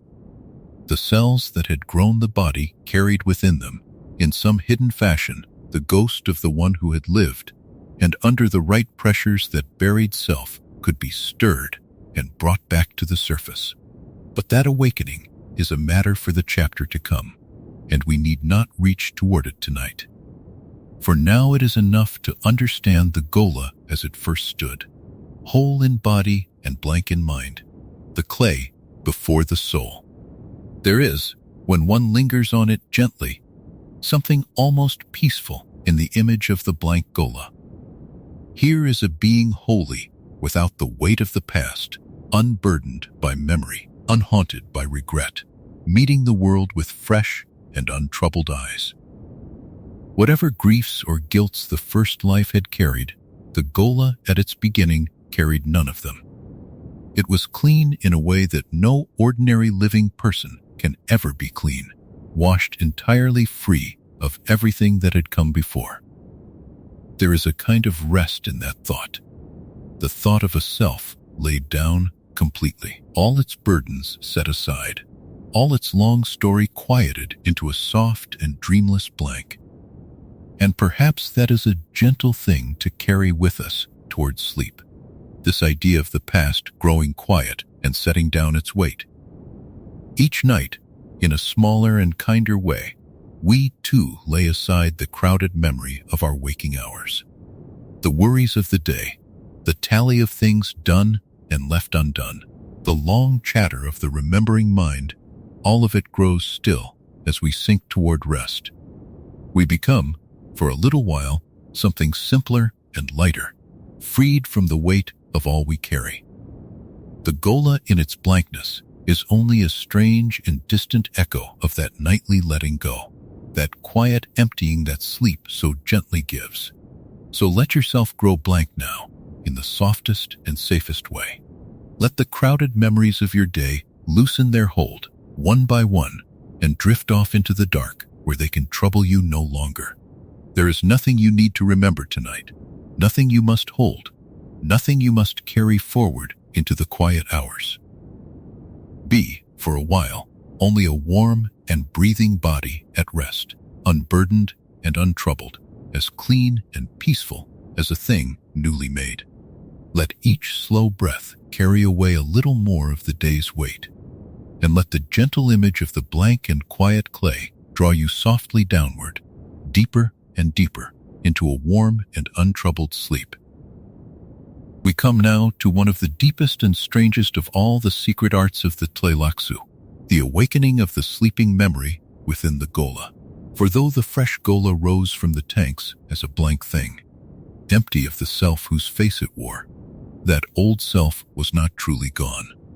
It lay hidden somewhere beneath the blankness, sleeping deep within the clay, and the Tleilaxu had learned that under the right pressures it could be stirred and drawn once more to the surface. This awakening was among the most secret and the most troubling of all the things they knew how to do. Let us approach it slowly, for it is a delicate idea. The Tleilaxu had discovered that the memories of a life were not wholly lost when that life ended. In some quiet fashion, in the deepest layers of the being they had grown, the old self remained, folded away and dormant, like a seed that holds within it the whole shape of the plant it may one day become. The ghola walked and spoke and learned as though it had no past, and believed itself to have none. And yet, all the while the buried life waited underneath, whole and complete, needing only the right key to wake. The key, the Tleilaxu learned, was pressure. Not the gentle coaxing with which they grew flesh, but a harder thing, a pressing of the ghola against the very edges of its own being. The buried memory did not return through kindness or through patient reminding.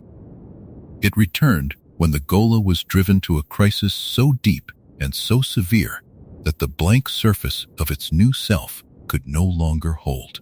When the being was pushed hard enough against some unbearable limit, some contradiction or terror or extremity that its shallow new life could not contain, the old self would surge up from below to meet the moment, and the whole buried life would come flooding back at once. Imagine, gently, what such an awakening must have been.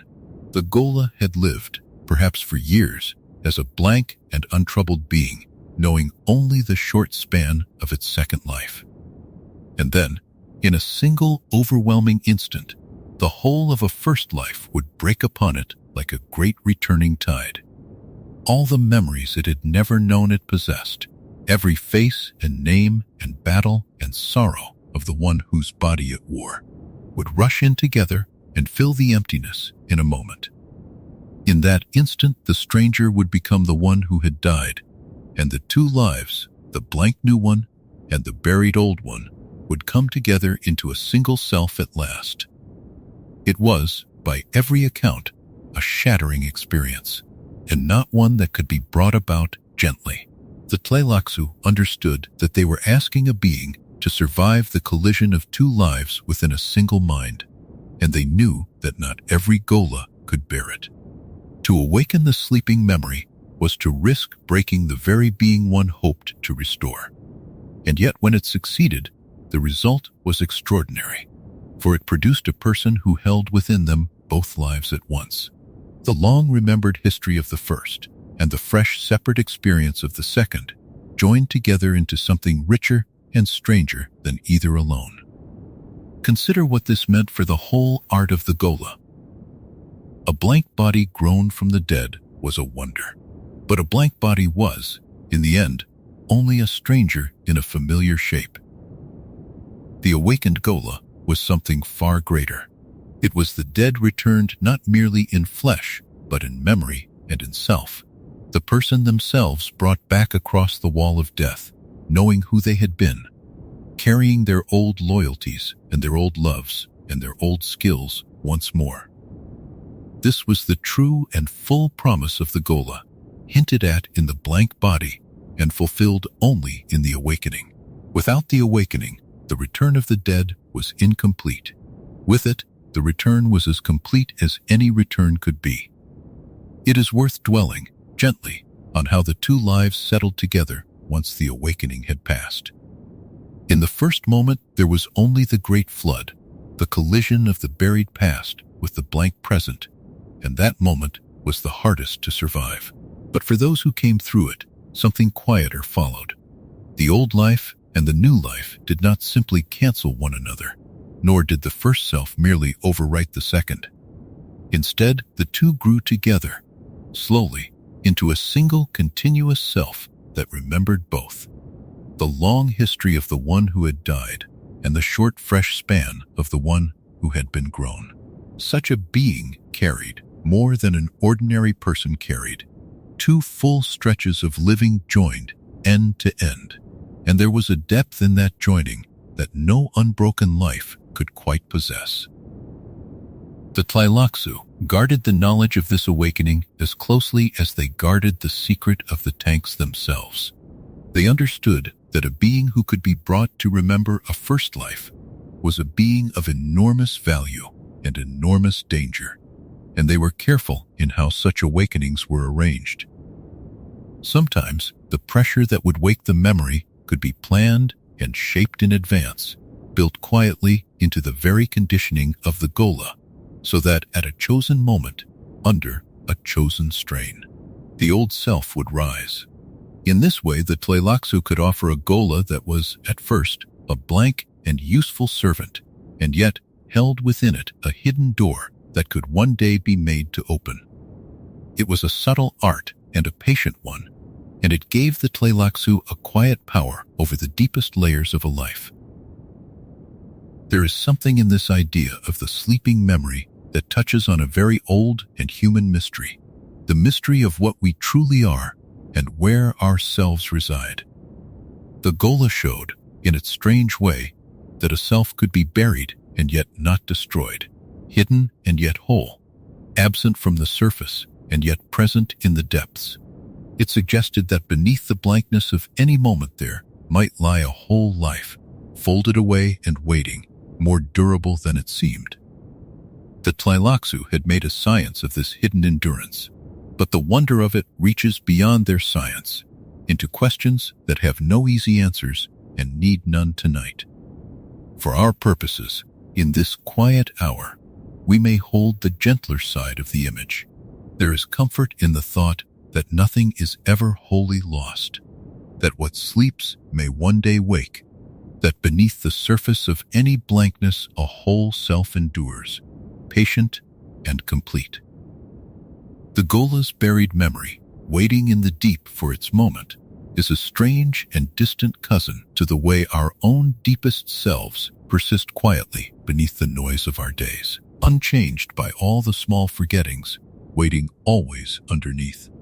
There is a kind of rest in trusting that the depths keep what the surface seems to lose. And there is rest, too, in the simple thought of letting the surface go quiet, of allowing the busy remembering mind to sink and settle, while something deeper and calmer holds you safe. You need not press against any edge tonight, nor summon anything up from the depths, nor solve any of the deep mysteries of what a self might be. You may simply let the surface of your mind grow smooth and still, trusting that all you are remains held safely underneath, needing no guarding and no effort from you at all. So let the sleeping memory be, tonight, only an image of peace, of a whole self resting undisturbed in the deep, patient and safe and unhurried. Let your own thoughts sink toward that same untroubled depth, slower and slower, quieter and quieter, until the surface is smooth and the busy mind is stilled. There is nothing you must wake, nothing you must remember, nothing you must reach for. Let your breathing grow long and even. Let your body settle heavy and warm into its rest, and let the gentle thought of the deep and sleeping self carry you softly downward, further than before, into a warm and untroubled sleep. Of all the strange works that came out of the hidden world of Tleilax, few were stranger or more quietly unsettling than the beings the Tleilaxu called their face dancers. To make a ghola was already a wonder, for it meant growing a whole body from the smallest scrap of the dead. Yet the face dancers were something apart, something shaped not to return a lost life, but to wear, for a while, any life at all. They were people who had been remade so deeply that the very surface of them had become soft and willing, like warm clay that could be pressed into 1,000 shapes and then pressed again into 1,000 more. A face dancer began, as so many Tleilaxu things did, in the quiet of the tanks and the laboratories, tended by hands that never hurried.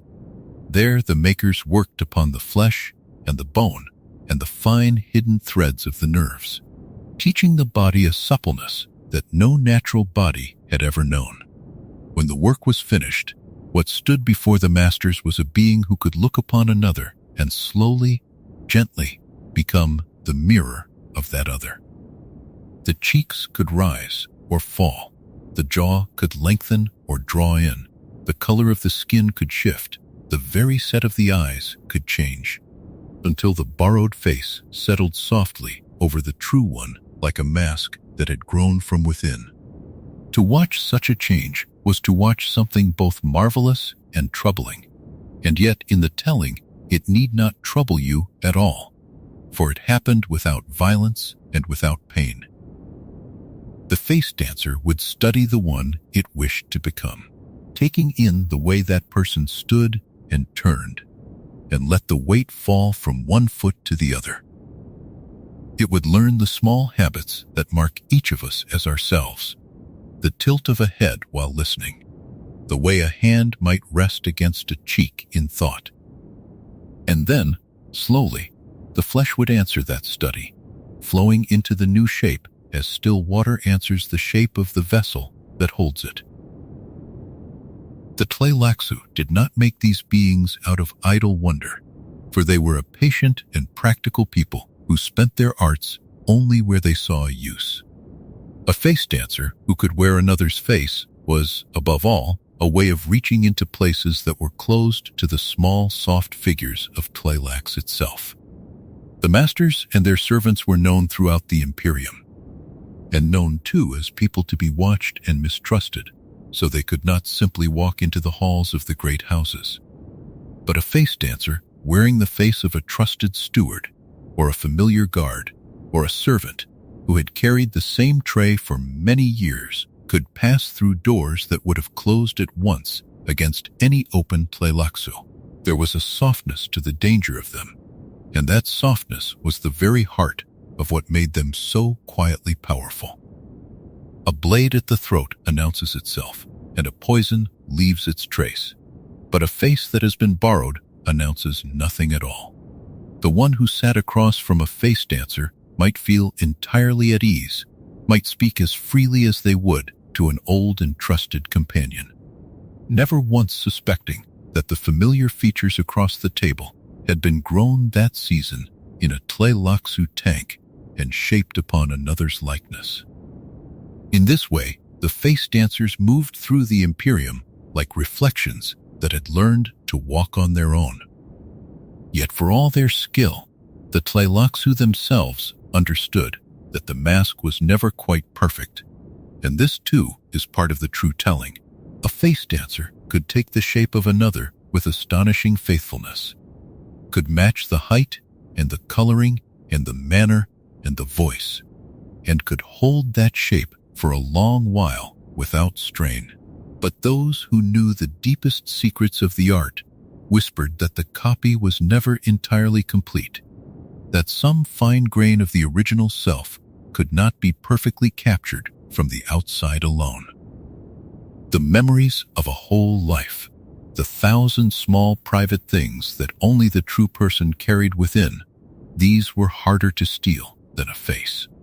A watcher who knew the one being imitated with great intimacy might, on rare occasion, feel a faint wrongness, a sense that something familiar had grown ever so slightly strange.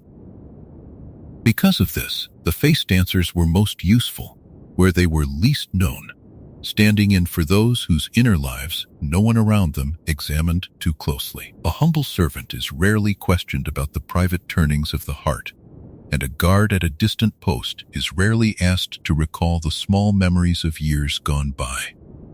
Into such quiet corners, the face dancers slipped with the greatest ease, and from those corners they watched, and listened, and carried back to their hidden makers a slow and steady stream of what they had seen. They were the patient eyes of a patient people, placed gently within the households of those who never knew they had been entered. It is worth resting for a moment on how deeply this touched the old fears of the Imperium, for the great houses lived always in a web of suspicion, guarding their secrets behind walls and codes and trusted retainers. They feared the poisoner and the assassin, the traitor within and the spy without, and they built their lives around the constant weighing of who might be trusted. Into that world of careful watching the Tleilaxu had loosed beings who could be almost anyone, and the mere knowledge that such beings existed was enough to deepen every shadow. A trusted face might not be trusted at all. A familiar servant might be a borrowed shell. The certainty that others were truly themselves, which most people carry without ever thinking of it, had been quietly taken away. And still, in the telling of it, there is a strange calm to be found. For the face dancers were not creatures of rage or malice in themselves. They were tools, shaped and sent by their makers, moving softly through the world upon errands they did not choose. There was no fury in them, only the slow, patient purpose of Tleilax, folded into a supple and willing form. When a face dancer wore another's face, it did so with the quiet obedience of a thing that had been made for exactly that and nothing else, feeling neither pride nor shame in the borrowed shape it carried. Over the long ages, the Tleilaxu refined this art, as they refined all their arts, always in secret, always at their own unhurried pace. Some tellings hold that the later face dancers grew more perfect still, harder to detect, and deeper in their mimicry, until the fine wrongness that once betrayed them faded almost to nothing. But that belongs to the later turnings of the long story, and for now it is enough to know that the face dancers stood among the most remarkable of all the things that Tleilax made, beings who had given up the fixedness of a single face for the endless softness of every face at once. Picture them now, if you will, as you drift toward rest, not as a fear, but as a wonder. Somewhere within the hidden world, in the warm quiet of the laboratories, the makers bend over their gentle work, teaching flesh to flow and features to answer the mind. And out across the many worlds move the finished ones, wearing borrowed faces with a calm that never falters, passing unseen through halls that would have barred the door against them, watching, listening, remembering, and carrying it all back into the great patient silence from which they came. They were the many faces of a people who kept their own face hidden, the soft reflections of a secret world. Let that image settle over you now like a mask grown gently from within, one shape flowing softly into another, nothing hurried and nothing harsh, only the slow willing change of flesh that has learned to yield. Let the borrowed faces pass by you one after another in the quiet, each one calm, each one soundless, until they blur together into a single gentle drifting and carry you down, softly and completely, into sleep.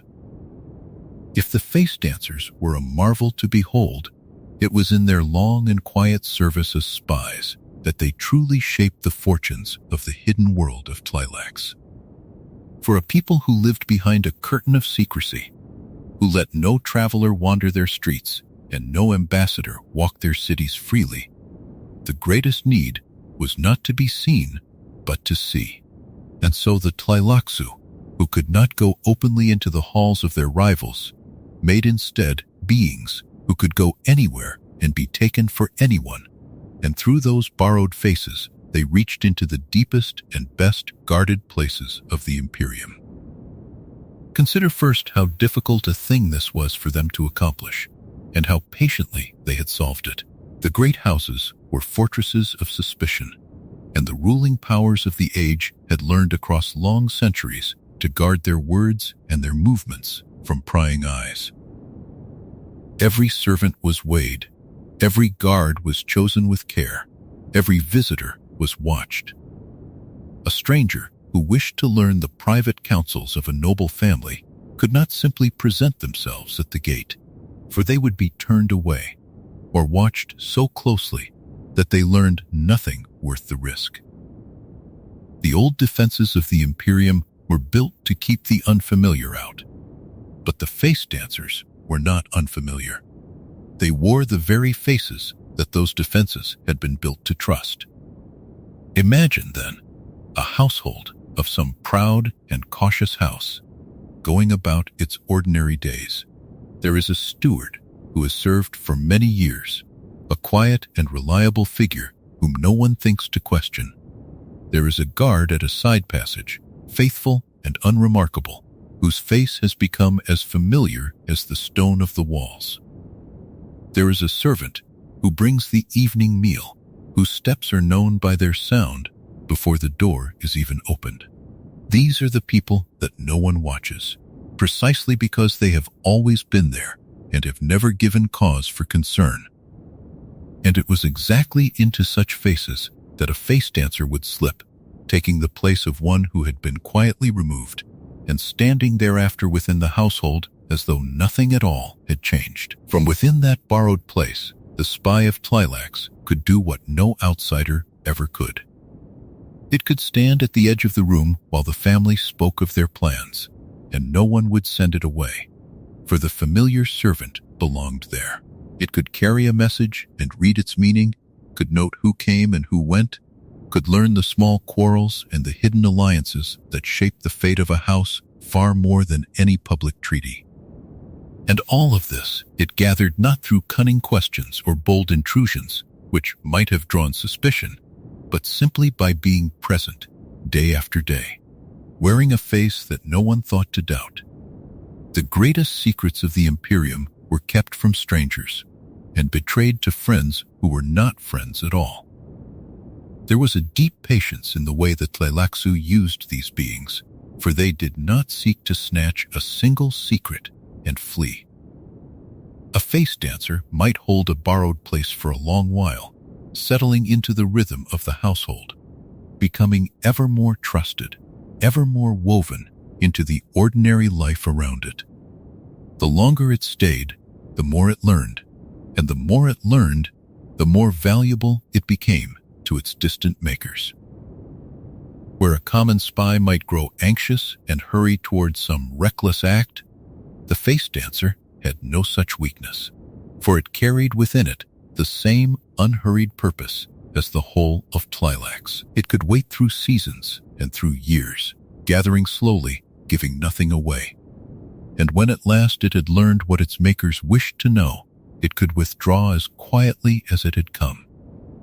Or it could change again into yet another shape and pass on to some new place, carrying its knowledge with it. In this way, a single face dancer might move through the Imperium like a thread drawn through many cloths, taking on the color of each in turn, binding the secrets of one house to the awareness of Tleilax, and then moving on to bind another.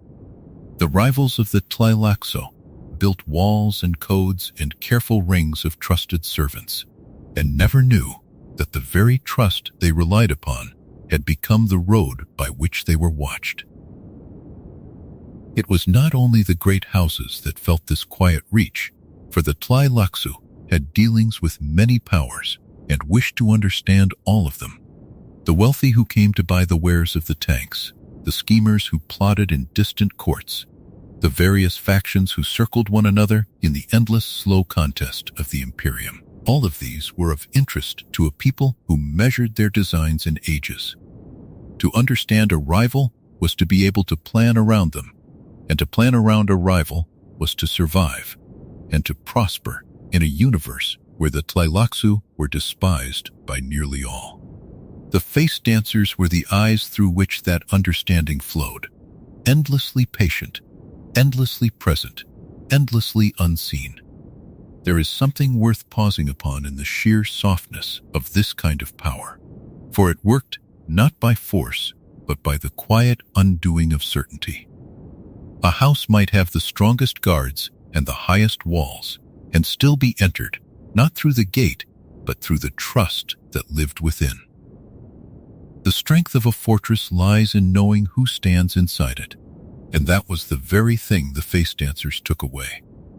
Yet in the telling of it there is no need for fear, for these were not creatures that struck in the night. They watched, and they listened, and they remembered, and their most common act was simply to stand in a familiar place and let the world speak freely around them, believing itself unobserved. The knowledge they carried back served the Tleilaxu in ways beyond the counting. It let them know which powers were rising and which were falling, which alliances were forming in secret, which rivals might soon turn against them, and which might be turned to their own use. A people who had no great fleets and no vast armies, who were small in number and hidden away upon a single guarded world, survived and even flourished, in part because they were so very well informed. They knew the shape of the game long before the other players moved, and much of that knowing came home to them upon the borrowed faces of their patient spies. So the face dancers became, in truth, the quiet nervous system of the hidden world. Its far-reaching senses spread invisibly across the many planets of the Imperium. While the masters sat in their secret chambers, small and soft-spoken, and revealing nothing, their eyes were everywhere. Seated at the tables of the mighty, standing at the doors of the powerful, walking the corridors of the very houses that scorned them. The scorn cost the great houses dearly, for it blinded them to how deeply they had already been entered by the people they refused to trust. Let that thought carry you gently now toward rest, not as a worry, but as a marvel of patience and quiet. Somewhere in the long ago, a familiar figure stands unnoticed in a quiet room, listening to words spoken freely, remembering all, wishing no one harm in that moment, only watching and waiting as it had been made to do. And far away, in the warm, hidden silence of Tleilax, the makers receive what their eyes have gathered and fold it into their long, slow designs, unhurried as ever. Let the softness of that watching settle over you, the sense of a world observed without alarm, and let it draw you down, quietly and completely, into a deep and untroubled sleep. Among all the beings that the Bene Tleilax shaped and sold across the Imperium, there was one kind that touched the deepest fear of the age, and that was the human mind, trained to think, as no machine was any longer permitted to think. To understand this, we must remember the great shadow that lay across all the worlds of that time, the ancient dread of thinking machines. Long before, in a war whose memory had hardened into law, humankind had cast down the artificial minds that once ruled over them, and had sworn never again to make a machine in the likeness of a human mind. That law was carried in the deepest conscience of the Imperium, and it left a great emptiness where once the calculating engines had stood. Into that emptiness stepped the mentats, human beings trained across long years to gather, to weigh, and to reason with a power that approached what the old machines had once possessed. A mentat could take in vast fields of scattered fact and draw from them the shape of things to come, could hold enormous tallies within the mind and turn them this way and that until the hidden pattern showed itself. They were living calculators, and they were among the most valued servants that any house or power could hope to command. But the making of a mentat was a slow and careful thing, and the true mentat schools held themselves to a discipline of conscience, teaching their students not only how to think, but how to remain human while thinking. The Tleilaxu, ever willing to reach where others would not, made mentats as well, and here their difference from all the rest showed itself with a quiet chill. For the mentats that came out of the tanks and the training of Tleilax were shaped without the ordinary blocks of conscience that the honest schools built so carefully into their students.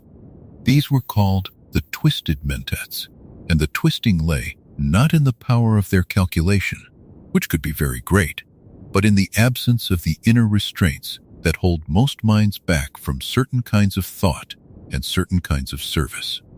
A twisted mentat could reason its way toward any end, however cruel, without the flinching that would stop an ordinary conscience. It is worth resting a moment on what this truly meant, for the horror of it is quiet rather than loud. Most people, when they turn their minds towards some dark possibility, feel a resistance rising within, a reluctance woven into the very fabric of the self. That turns the thought away before it can be fully formed. The honest mentat schools took great care to preserve and even to strengthen this inner reluctance, knowing that a mind of such power was dangerous if it lost it. But the Tleilaxu, in their twisted mentats, deliberately left that reluctance out, or bent it aside, so that the finished mind would serve any purpose its master named, weighing a plan of great cruelty with the same calm attention it might give to a question of trade or the ordering of a household.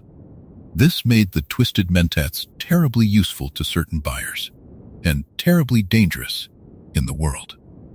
A ruler who wished to plan some ruthless design, and who did not wish to be slowed by the hesitations of a conscientious advisor, might find in a Tleilaxu mentat exactly the instrument they desired. Such a mind would lay out the paths to a cruel end as clearly and coldly as a map, would count the costs and name the means, and would feel nothing at the naming. The Tleilaxu, who despised their customers even as they served them, seemed untroubled by the uses to which such minds were put, for they had long since decided that the fallen powers of the Imperium were beyond redemption, and that whatever those powers chose to do with the wares of Tleilax was the affair of the fallen and not of the faithful. The most famous of all these twisted mentats, and the one whose name has come down through the tellings, was a man called Peter de Vries, who served the great and cruel House Harkonnen.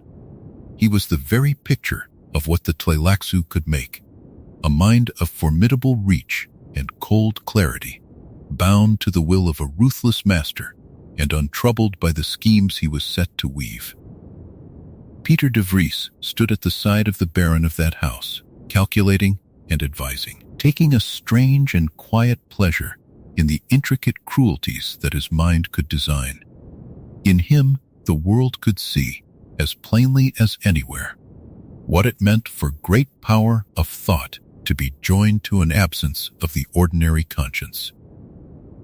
And yet there was, even in one such as this, a hidden softness that the Tleilaxu had built in for their own reasons, a leash held quietly from afar.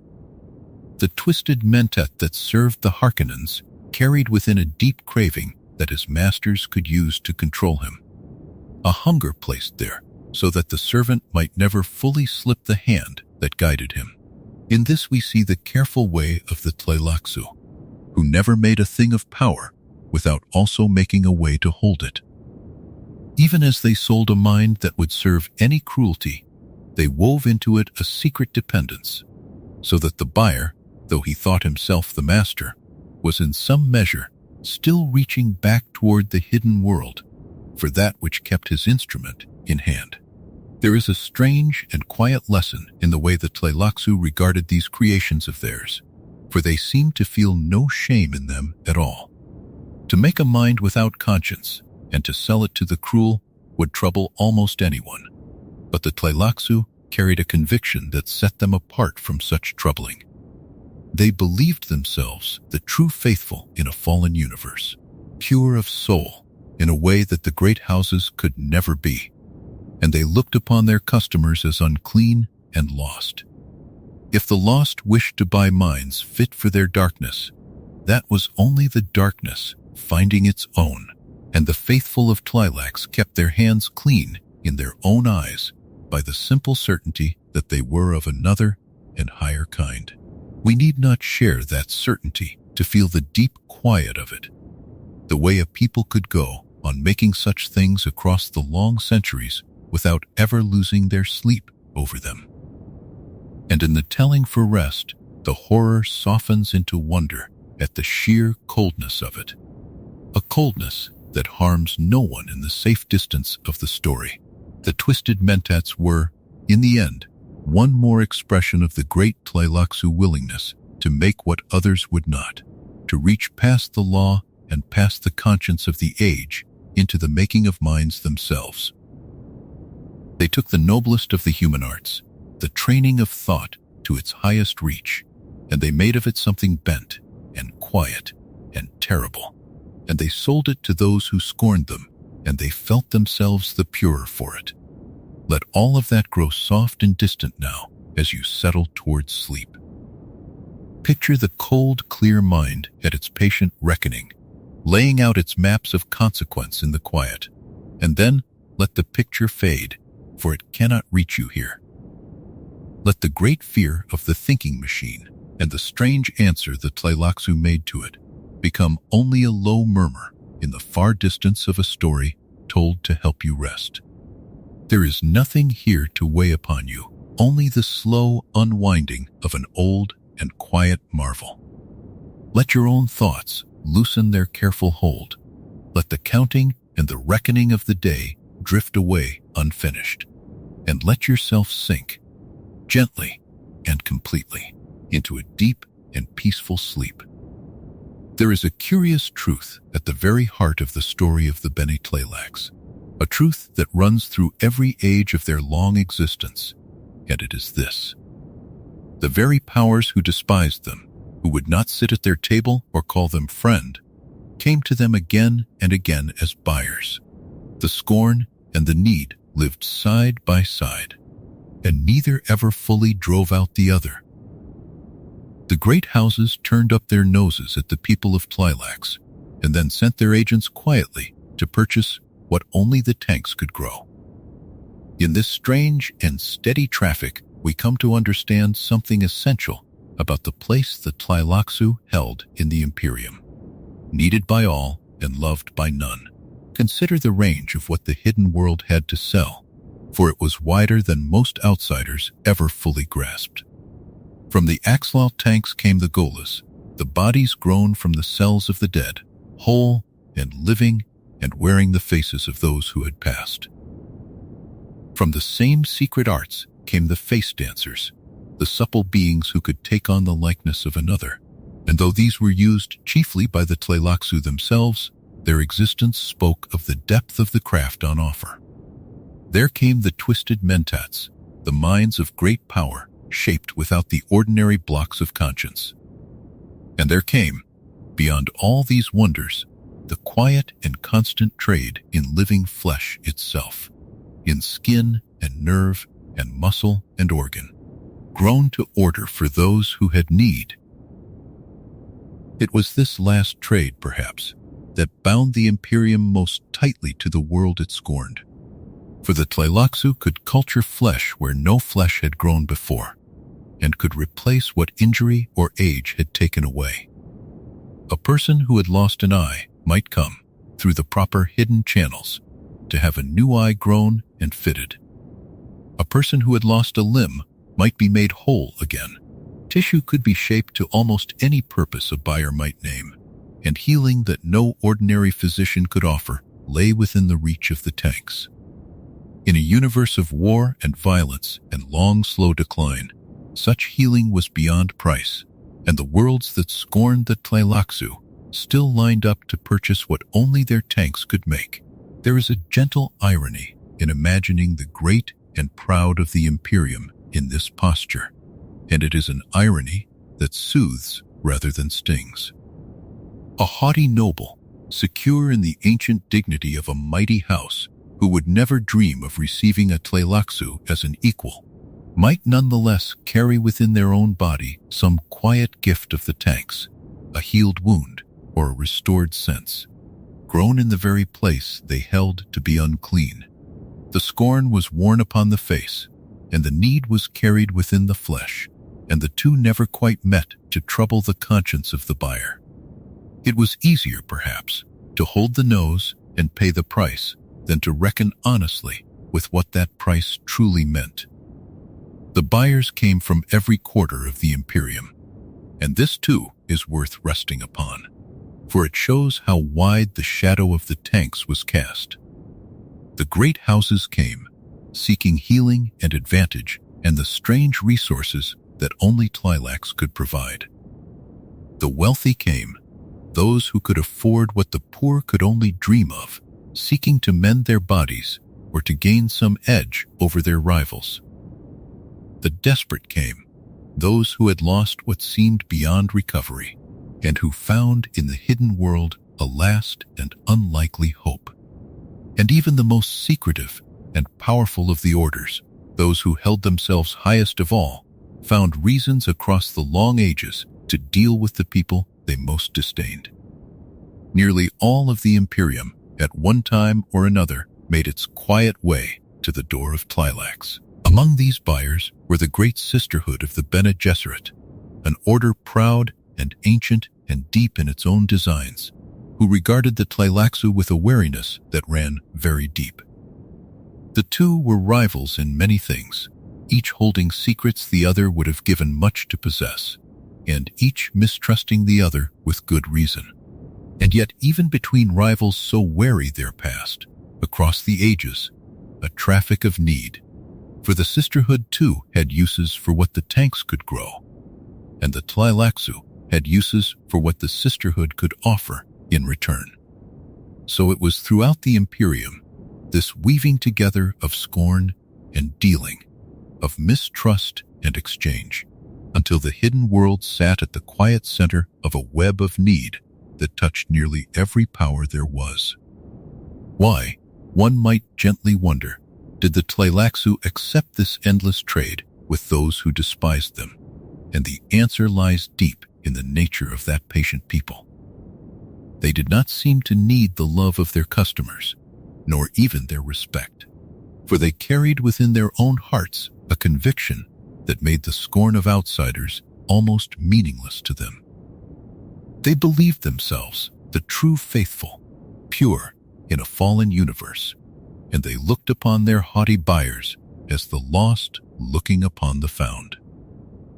To sell to the unclean was no shame, for the shame belonged to the unclean and not to the faithful.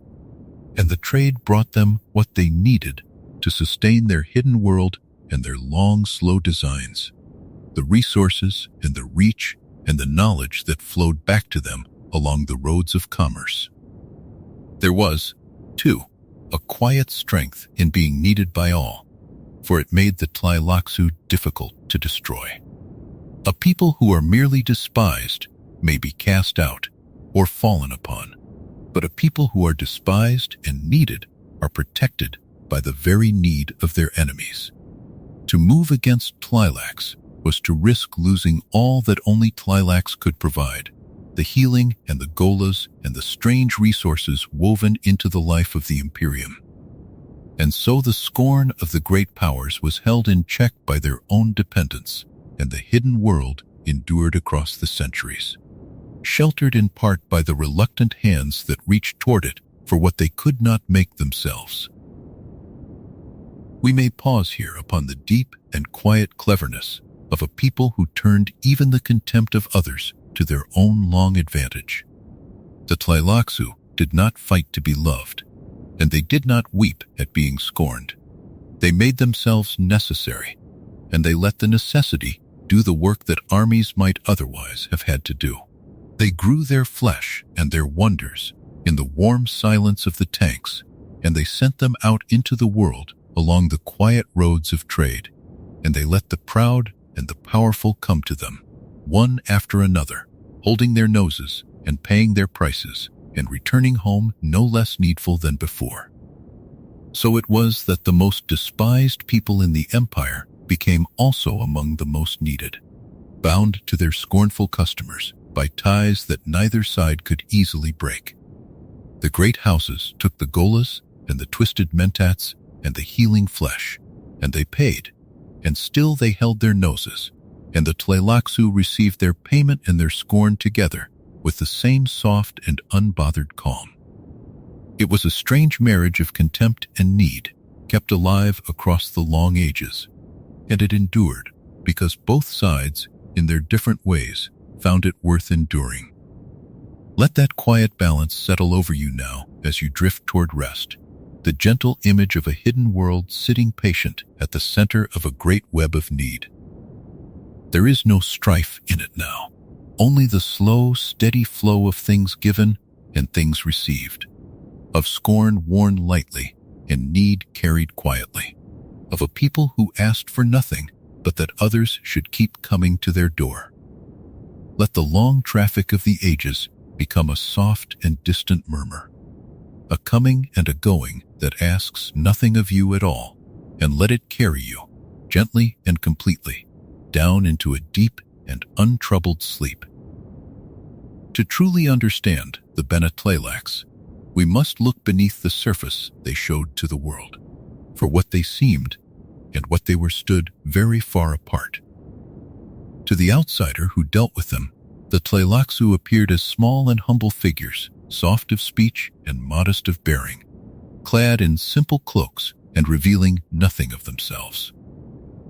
They bowed and they bargained, and they let the great and the proud look down upon them, and they gave no sign of resenting it.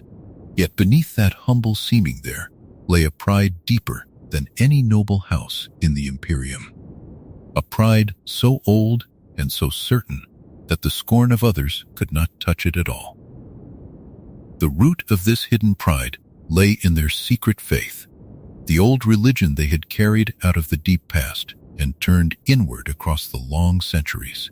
Once, in the wandering days of the Zensuni believers from whom they descended, their faith had been a thing of the open road and the searching heart.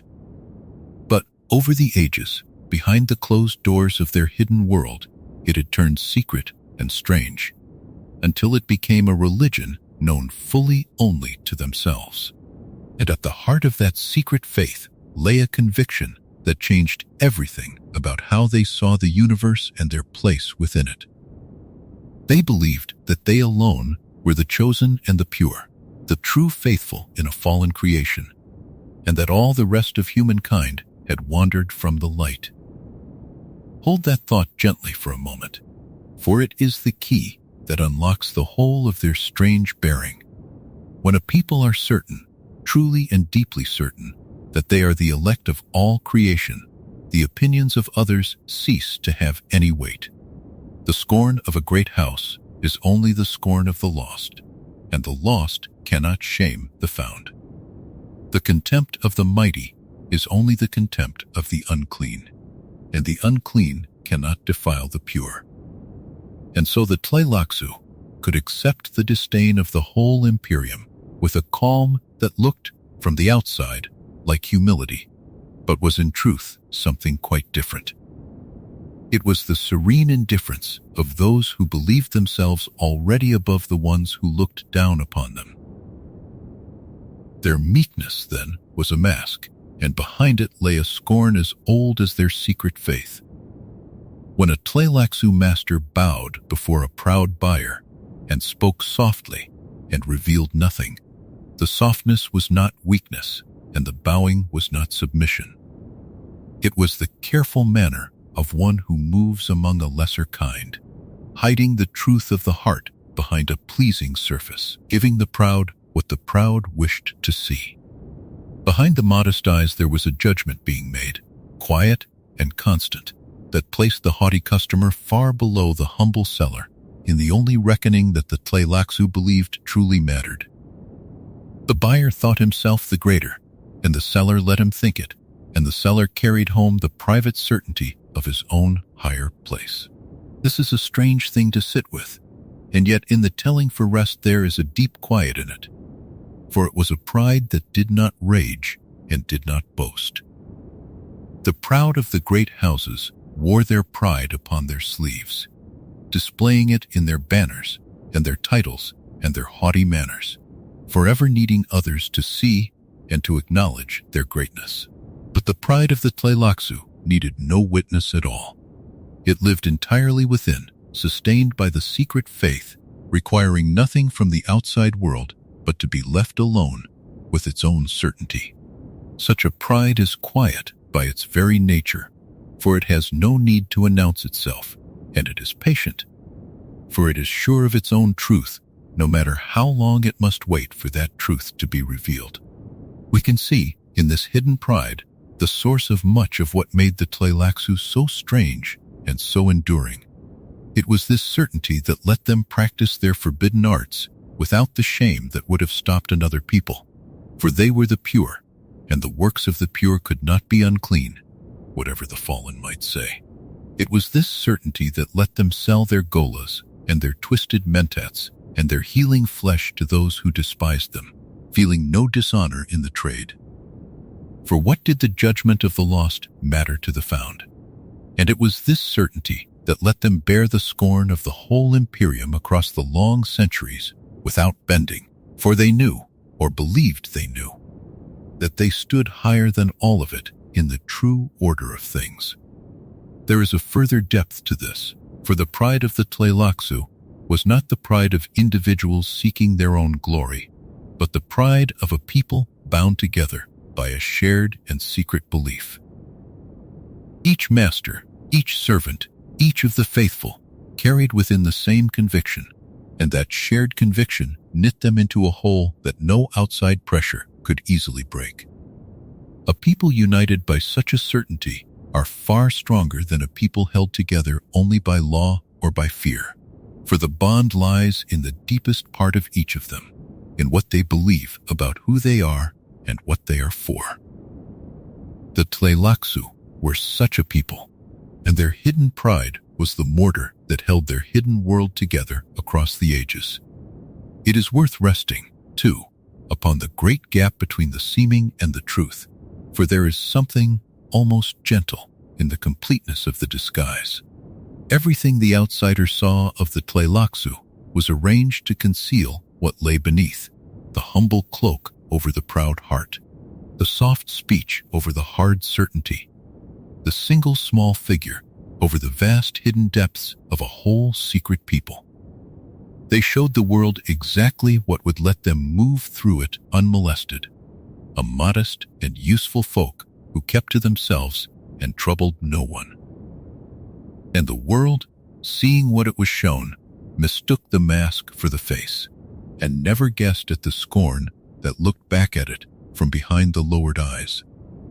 We need not admire this pride to feel the quiet marvel of it, the way a people could hold so vast a certainty so completely hidden for so very long. There is a strange peace in the picture of it: the masters in their secret chambers, sure of their own election, untroubled by the contempt of the mighty, going about their patient work in the calm knowledge of their own purity. Whatever we might think of the truth of their belief, the serenity it gave them was real, and that serenity ran through everything they did, giving their long story its distinctive quiet, its unhurried and untroubled calm. So we come to see the Tleilaxu whole, or as whole as any outsider ever could, humble in seeming and proud in truth, meek upon the surface and scornful beneath, bearing the disdain of the Imperium with the serene indifference of those who believed themselves the chosen of all creation. Their pride was their armor and their bond, and their quiet strength hidden away beneath the modest cloak, needing no witness, seeking no glory, sure of itself across the long, slow turning of the ages. Let that quiet certainty settle over you now as you sink toward rest. Picture the soft-spoken figure in the humble cloak, bowing gently, revealing nothing, carrying within a peace that the scorn of the world could never disturb. Let that untroubled calm become your own for a while, a serenity that asks nothing and fears nothing, sure and quiet and deep. Let the mask and the truth alike grow soft and distant, and let the gentle stillness of a people who could not be shamed carry you down, slowly and completely, into a deep and peaceful sleep. Among all the deaths that the tanks of Tleilax would one day undo, there was one that mattered more than any other, and to understand it, we must go back to a night of fire on the desert world of Arrakis. In those days, House Atreides had newly come to that harsh and shining planet, called there by the Emperor himself, and among the men who served the Atreides there was none more beloved than Duncan Idaho. He was a swordmaster, trained on the fierce world of Genaz, where the finest fighters of the Imperium were made, and he had given his loyalty to Duke Leto and to the Duke's young son with a wholeness that left no corner of himself apart. He was quick and warm, easy to laugh, slow to boast, and behind his ready smile there lay a steadiness that never wavered when the hour turned dark. The young son he served was Paul, a boy who carried within him gifts that even he did not yet fully understand. Duncan had known Paul since the child was very small, had taught him the first honest movements of the blade, had watched over him with the plain devotion of a man who loved a family and asked nothing in return. To Paul, Duncan was more than a soldier of the household. He was a friend from the earliest reaches of memory, one of the fixed and gentle stars by which a child learns to find his way. When Duncan smiled, the world felt safe, and safety is a thing that sinks so deep in childhood that it never truly leaves. But safety was not to last on Arrakis, for the Atreides had been led into a trap laid with terrible patience. Their old enemies, the Harkonnens, had arranged a betrayal from within, and one dark night the storm broke over the city of Arrakeen. Soldiers of the Emperor, hidden and disguised, fell upon the house together with the Harkonnen forces, and in a single night of treachery, the strength of the Atreides was shattered. The Duke was taken, the great household was broken, and the boy Paul and his mother, the Lady Jessica, were cast out into the open cruelty of the desert to die. Yet they did not die that night, and one of the reasons they lived was Duncan Idaho. In the chaos of the fall, he found the mother and the son, and he gathered them to him, and he set his whole purpose upon a single task, which was to see them safe. He carried them out beyond the reach of the burning city, toward a lonely place in the deep desert where the Imperial planetologist kept a hidden testing station. It was a small refuge in a vast emptiness, a set of quiet rooms sunk against the rock, and there for a brief hour it seemed that the storm might have passed them by. But the enemy had followed. The Emperor's own soldiers, the dreaded Sardaukar, came upon the hidden station while Paul and Jessica were still within it. These were fighters bred and hardened on a prison world of unimaginable harshness, counted among the most fearsome warriors in all the Imperium, and they came in numbers, certain of their prey.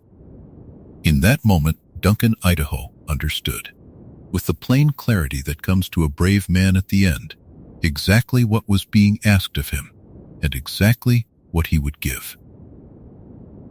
He chose to stand.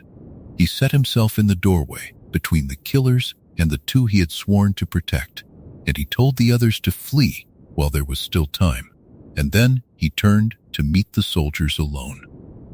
What followed was the last work of a master of the blade, a defense so fierce and so complete that the memory of it would be carried for generations. He held the narrow way with his body and his sword, and he would not be moved, and one by one the fine soldiers of the Emperor fell before him. It is said that he cut down 19 of them in that final stand, 19 of the most feared warriors in the known worlds, before the tide of them at last bore him under. He fought until fighting was no longer in him, until the many had done what the few could not, and there in the doorway he fell.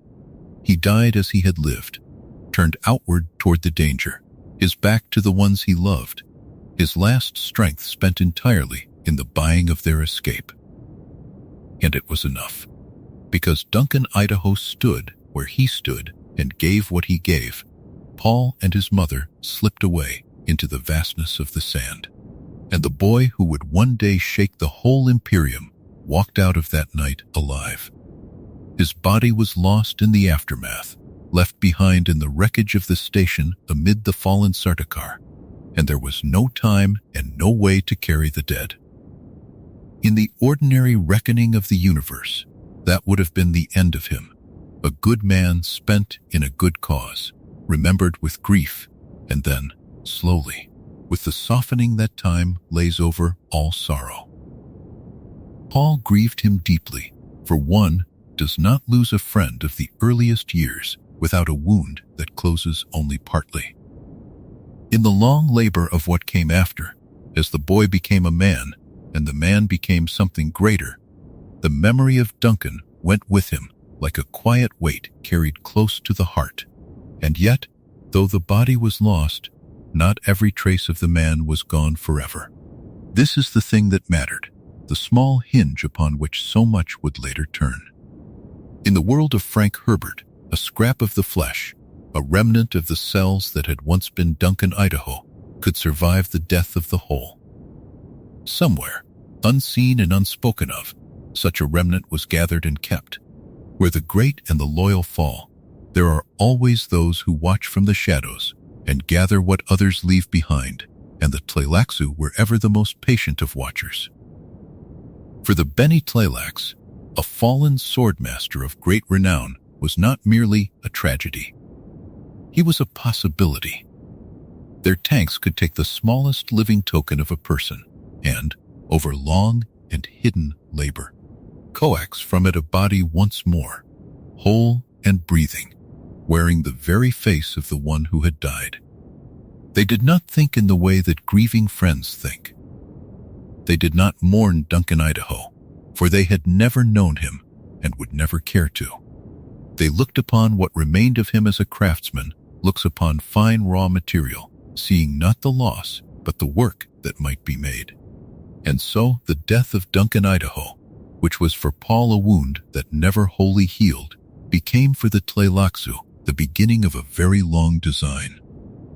They kept what they had kept, and they waited, as they were so gifted at waiting. Years would pass. The lost boy would rise to heights that no ordinary imagining could have foretold, and all the while, held quiet in the secret keeping of the hidden world, there lingered the seed of a man who had already died once for love, waiting to be called back into a life he would not remember. For now, let the memory rest gently. Let the fire of that far night sink down into embers, and the embers into ash, and the ash into the soft gray stillness that comes after all storms have passed. Duncan, Idaho, had done the thing that was his to do, and had done it wholly, and there is a deep and quiet peace in a task carried through to its very end. His stand was over. His watch was kept. Let the sand close softly over the place where he fell, and let the desert wind smooth it slowly flat, and let the long silence that followed settle over you as well, warm and unhurried, drawing you deeper toward rest. Many years passed after the night of fire on Arrakis, and the boy who had been carried into the desert grew into the greatest power the Imperium had ever known. Paul Atreides became Muad'Dib, the one the Fremen had awaited, and then he became Emperor of the known worlds, seated upon a throne that the old houses had never dreamed a fallen ducal son might reach. He had crossed the deep desert and drunk of its terrible waters, and he had come out changed, gifted with a sight that reached into the tangled branches of what might yet come to pass. He ruled from the world he had conquered, surrounded by devotion and by fear, and he was, in the plain reckoning of his age, the most powerful living being beneath the stars. But power of that height gathers enemies as a high place gathers wind, and there were many who wished the young emperor undone. There were old orders who felt themselves diminished by his rise, and quiet houses who resented the flood of his victories, and secret sisterhoods who saw their long designs overturned by the arrival of one they had not planned for. Among these watchers and plotters, moving softly at the edges of the great conspiracy, were the Bene Tleilax, who had never forgotten the seed they had kept, nor the man from whom it came. For the Tleilaxu had done with their remnant of Duncan, Idaho, exactly what their tanks were made to do. From that small, surviving scrap of the fallen swordmaster they had grown a new body, whole and living, over long and hidden labor within the axlotl tanks. The body rose out of the tanks wearing the very face and form of Duncan, Idaho, the same strong hands, the same easy bearing, the same features that Paul had known from his earliest years. It was, in every line of flesh, the loyal friend returned. And yet, it was not the friend at all, not in the way that matters most, for it came into the world empty of the life it wore. This new being the Tleilaxu named Hate. He was a ghola, grown from the dead, and like all gholas he began as a blank thing, a body with the shape of a man, but without the memories or the self of the one whose face he bore. He did not remember Arrakis. He did not remember the fire, or the desert, or the boy he had once carried to safety. He did not remember dying in a doorway with 19 fallen soldiers about his feet. All of that lay buried far beneath him, sealed away where he could not reach it, and he walked into his second life, knowing nothing of his first. But the Tleilaxu did not send him forth as a mere empty vessel. They were craftsmen of great subtlety, and they filled the blank ghola with careful training of their own choosing.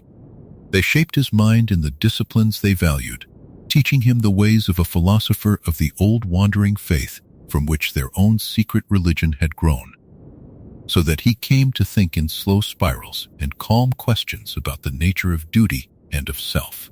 And they trained him further as a mentat, one of those rare humans schooled to reason and to calculate with the depth and reach that machines had long been forbidden to attempt.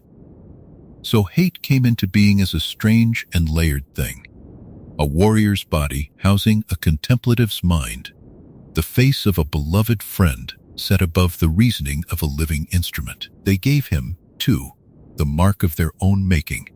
For in the place where Duncan Idaho's living eyes had once been, the Tleilaxu set eyes of dull metal, artificial and gleaming, the kind they grew for those who had lost their sight.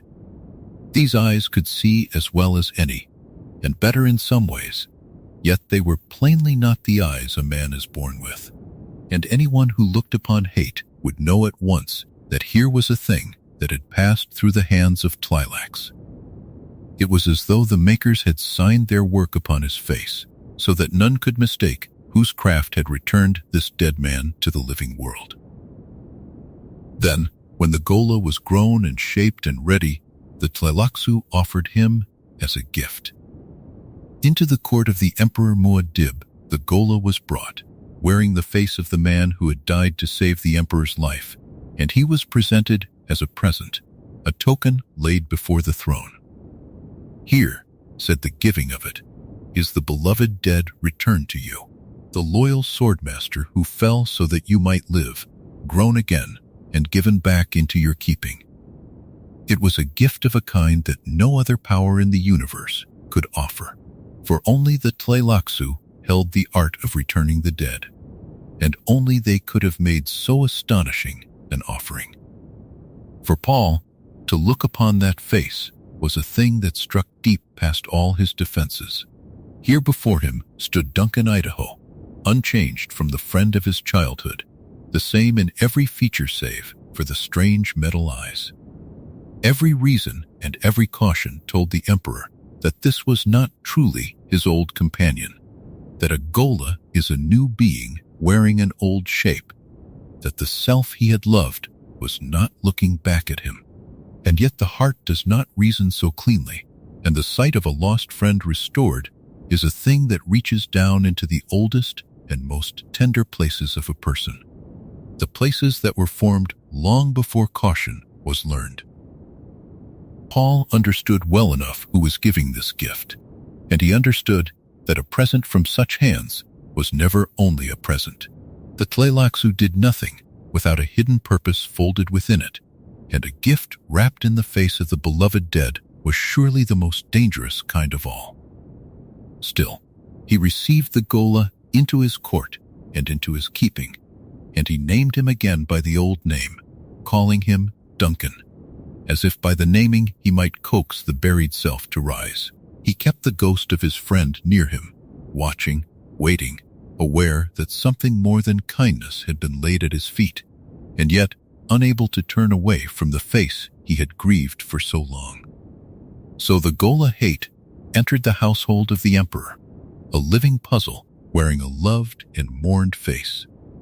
He moved through the corridors of power as a calm and thoughtful presence, speaking little, reasoning much, gazing upon the world through eyes of manufactured metal.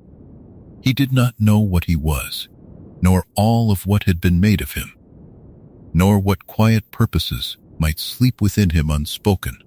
He was at once a gift and a mystery, a comfort and a warning.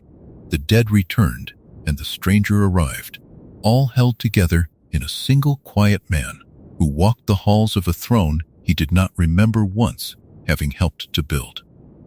Those who watched him in those early days found it hard to look away, for there is something that holds the eye in a face brought back from the far side of death. He carried the calm of his training like a still pool, and when he turned his metal gaze upon a room, it was as if some patient question had entered with him and settled quietly in the corners. He was gentle in all his ways, unhurried and courteous, and beneath that gentleness there lay the two great mysteries the Tleilaxu had folded into him, the mystery of the buried life he could not reach, and the mystery of the purposes that might be sleeping deeper still. And Paul, who saw further than any, watched the ghola with a tenderness and a caution so tightly wound together that he himself could scarcely have said where the one ended and the other began. Let this much rest gently upon you now, the strangeness and the tenderness of it together. A face long grieved returned, a friend both present and absent in the same breath. There is a soft and dreamlike quality to such a thing, the way a beloved one sometimes returns to us in the drifting country of sleep, near and warm, and not quite as they were. Let that dreaming softness gather around you. Let the metal eyes and the familiar face fade into the gentle blur that comes when the mind begins to loosen its hold. And let yourself sink a little further down, unhurried and untroubled, toward the deep and quiet rest that waits below. The gift of the ghola was a kindness on its surface, but beneath that surface it was also a trap, and the making of it was among the most patient and cruel designs the Tleilaxu ever set in motion. For those who gave the returned friend to the emperor did not wish him well. They belonged to a wider circle of plotters, a quiet gathering of powers who had come together in the shadows because each of them, for reasons of their own, wished to see Muad'Dib brought low. And they had reasoned, with the cold cleverness of those who study the human heart in order to break it, that the surest way to a man is often through the thing he loves. Consider how the trap was shaped, and how gently its edges were hidden. A blunt enemy sends a blade or a poison, a thing plainly meant to harm, and against such things a powerful man keeps his guard raised. But the conspirators sent no blade. They sent a comfort. They sent the beloved dead restored, the loyal friend of childhood grown again and given back, a present so tender that to refuse it would be to refuse one's own grieving heart. The genius and the cruelty of the design lay exactly in this, that the danger came wearing the face of solace, and that the more the emperor allowed himself to love the gift, the more deeply the hook would set. There were two edges to the harm they hoped to work, and both were folded quietly within the same offering. The first edge was the wound of the sight itself. To look each day upon the face of a friend who had died for you, and to know that the self behind that face is not truly your friend, is a slow and wearing sorrow. The conspirators hoped that the constant nearness of the returned dead would trouble the emperor from within, would stir up his old grief and set it warring against his reason, would keep a tender wound forever open where a wiser man might have let it heal. They meant the gift to unsettle him, to draw his attention inward toward a private ache, to weaken by tenderness what no army could weaken by force. The second edge was sharper still, and it was buried far deeper, hidden even from the ghola himself. For the Tleilaxu had not merely grown a body and filled it with philosophy and reasoning. In the shaping of hate they had worked into him, beneath all his calm and his gentleness, a hidden purpose that he did not know he carried. Somewhere in the sealed depths of the ghola there lay a compulsion, a buried command set like a trap within a trap, meant to turn the returned friend against the very man he seemed to serve. Under the right pressure, at the right breaking moment, the beloved gift was meant to become the instrument of the emperor's undoing, striking at the one he had once died to protect. This was the deepest cruelty of the design, that the loyal Duncan Idaho, who had given his life in a doorway so that a boy might live, was to be remade into a weapon aimed at that same life grown to manhood. The devotion that had been the truest thing about him was to be turned inside out and used against its own object. And the ghola himself would not know, would carry the hidden command as a sleeping thing beneath his thoughts, calm and unaware, until the moment came for it to wake. He was made to be a kindness that concealed a killing, a friend who might become, without ever choosing it, the hand of his friend's destruction. Yet even a trap so carefully laid was, in the way of the Tleilaxu, a kind of experiment, and it carried within it a question the makers themselves wished to see answered. For there was another possibility folded into the design, one that ran against the grain of the plot. It was known to those who understood the axlotl arts that a ghola, pressed hard enough against the edges of its own being, might sometimes break through the wall that sealed away its first life and remember what it had been. The very stress that was meant to trigger the hidden command might, if the buried self were strong enough, do something else entirely. It might crack open the sealed past and let the original man come flooding back into the empty vessel that wore his face. So the trap was also a test, and the conspirators watched to see which way it would fall. Would the hidden command wake first, turning the friend into a killer?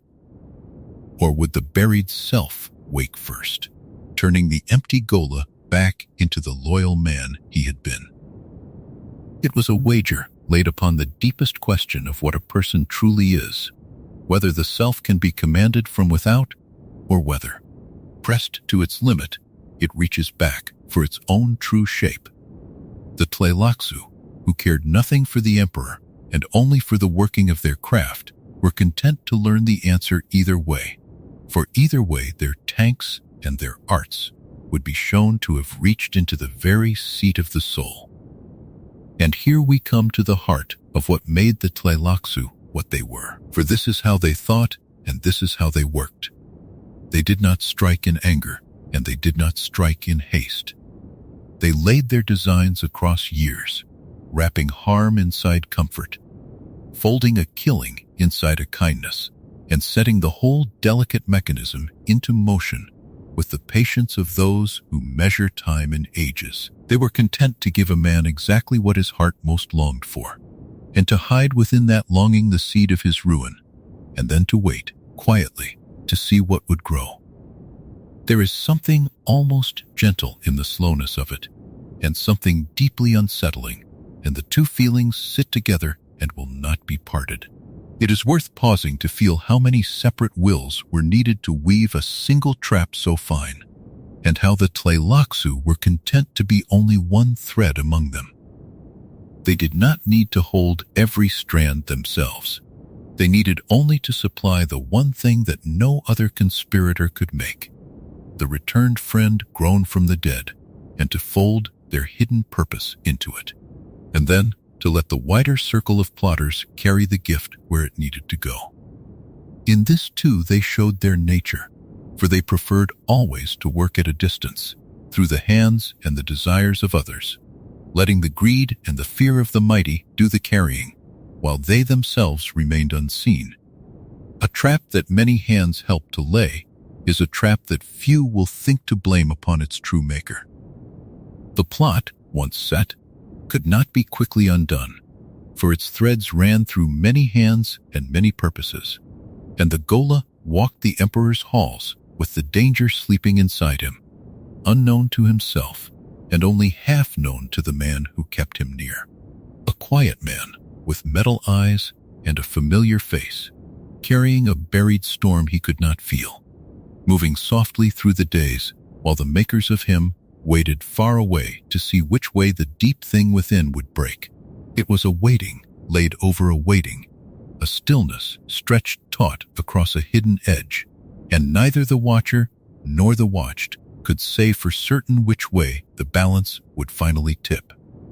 But there is no need to hold that edge with you now, no need to wait upon the breaking.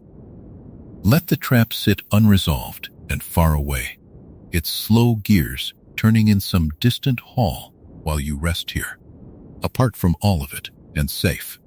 There is a strange comfort in knowing that even the most patient designs unfold in their own time and cannot reach you where you lie. Let the cleverness and the cruelty and the deep unanswered question all soften into the gray quiet of a story told at the edge of sleep. Let your breathing slow, and let the weight of your thoughts settle, and let yourself drift down past the reach of every plot into the still and untroubled dark where nothing waits and nothing wakes, and there let yourself gently rest. Of all the qualities that made the Bene Tleilax what they were, the deepest and the strangest was their patience. Other powers of the Imperium schemed and struck within the span of a single life, hurrying to seize what they could before their own years ran out. The great houses counted their fortunes in reigns and marriages, the sisterhoods in generations of careful breeding. But the Tleilaxu counted in something longer still. They measured their designs in ages rather than in years, and they did not grieve a single failure, for a plan that fails in one century may yet ripen in the next, and they were always willing to wait for the next. This patience was not idleness, and it was not the slow drift of a people who had forgotten how to act. It was a chosen thing, a discipline as deliberate as any of their crafts, and it flowed directly from the secret faith they carried within them. Because they believed themselves the true and chosen faithful in a fallen universe, they saw the whole sweep of history as their proper stage, and no single defeat could shake a people who were certain that time itself was on their side. Where others feared the passing of the years, the Tleilaxu embraced it, for the years were the very medium in which they worked, as clay is the medium of the potter and stone of the mason. And they had, above all other powers, the one gift that makes such patience truly possible, which was the power to reach across death itself. A house that dies with its last heir is finished, and a scheme that outlives the schemer is orphaned and left to strangers. But the Tleilaxu, whose tanks could grow a body anew from the smallest remnant of the dead, were not so easily ended, and neither were the servants and the instruments they chose to keep.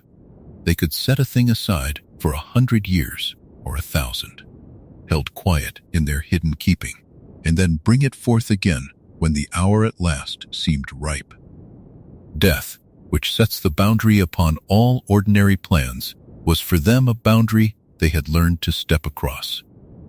Nowhere is this long patience shown more clearly than in the strange and endless story of the swordmaster who fell on Arrakis. For the ghola offered to the Emperor Muad'Dib was only the first of his returns, not the last. Across the long ages that followed, as empires rose and settled and rose again, the loyal Duncan Idaho was grown once more, and then once more, and then again, life after life after life, from the same ancient pattern of his flesh, held faithfully across the deep centuries.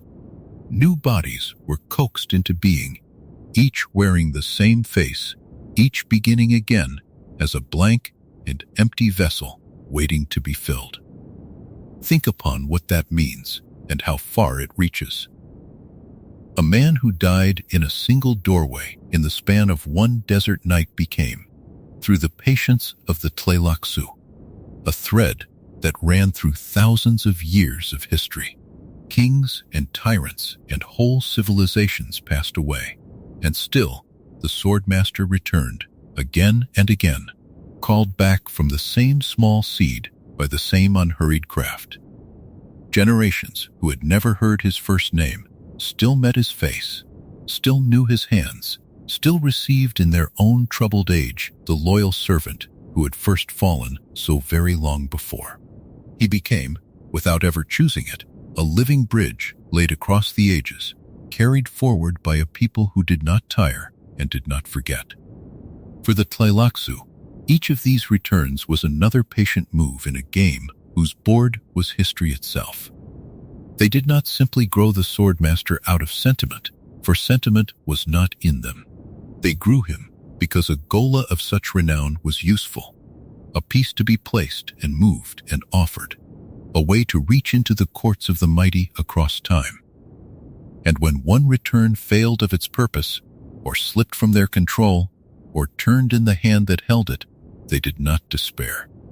They gathered the pattern once more, and they began again, and they waited for the next age to bring the next opening. A single life is far too short to hold such a design, but the Tleilaxu did not work in single lives. This is a hard thing for ordinary minds to hold, for we are creatures of our own brief span, measuring the world by the length of our own days. To us, 100 years is a great gulf, and 1,000 years is scarcely a thing the mind can grasp at all. But the Tleilaxu had trained themselves to look past the near horizon of a single life and to see the long, slow curve of the ages as a whole. A plan that would not bear fruit for 10 generations was to them a reasonable plan. A servant set aside for centuries was to them a servant merely resting. They kept faith with their own designs across spans of time that would have crushed the hope of any less patient people.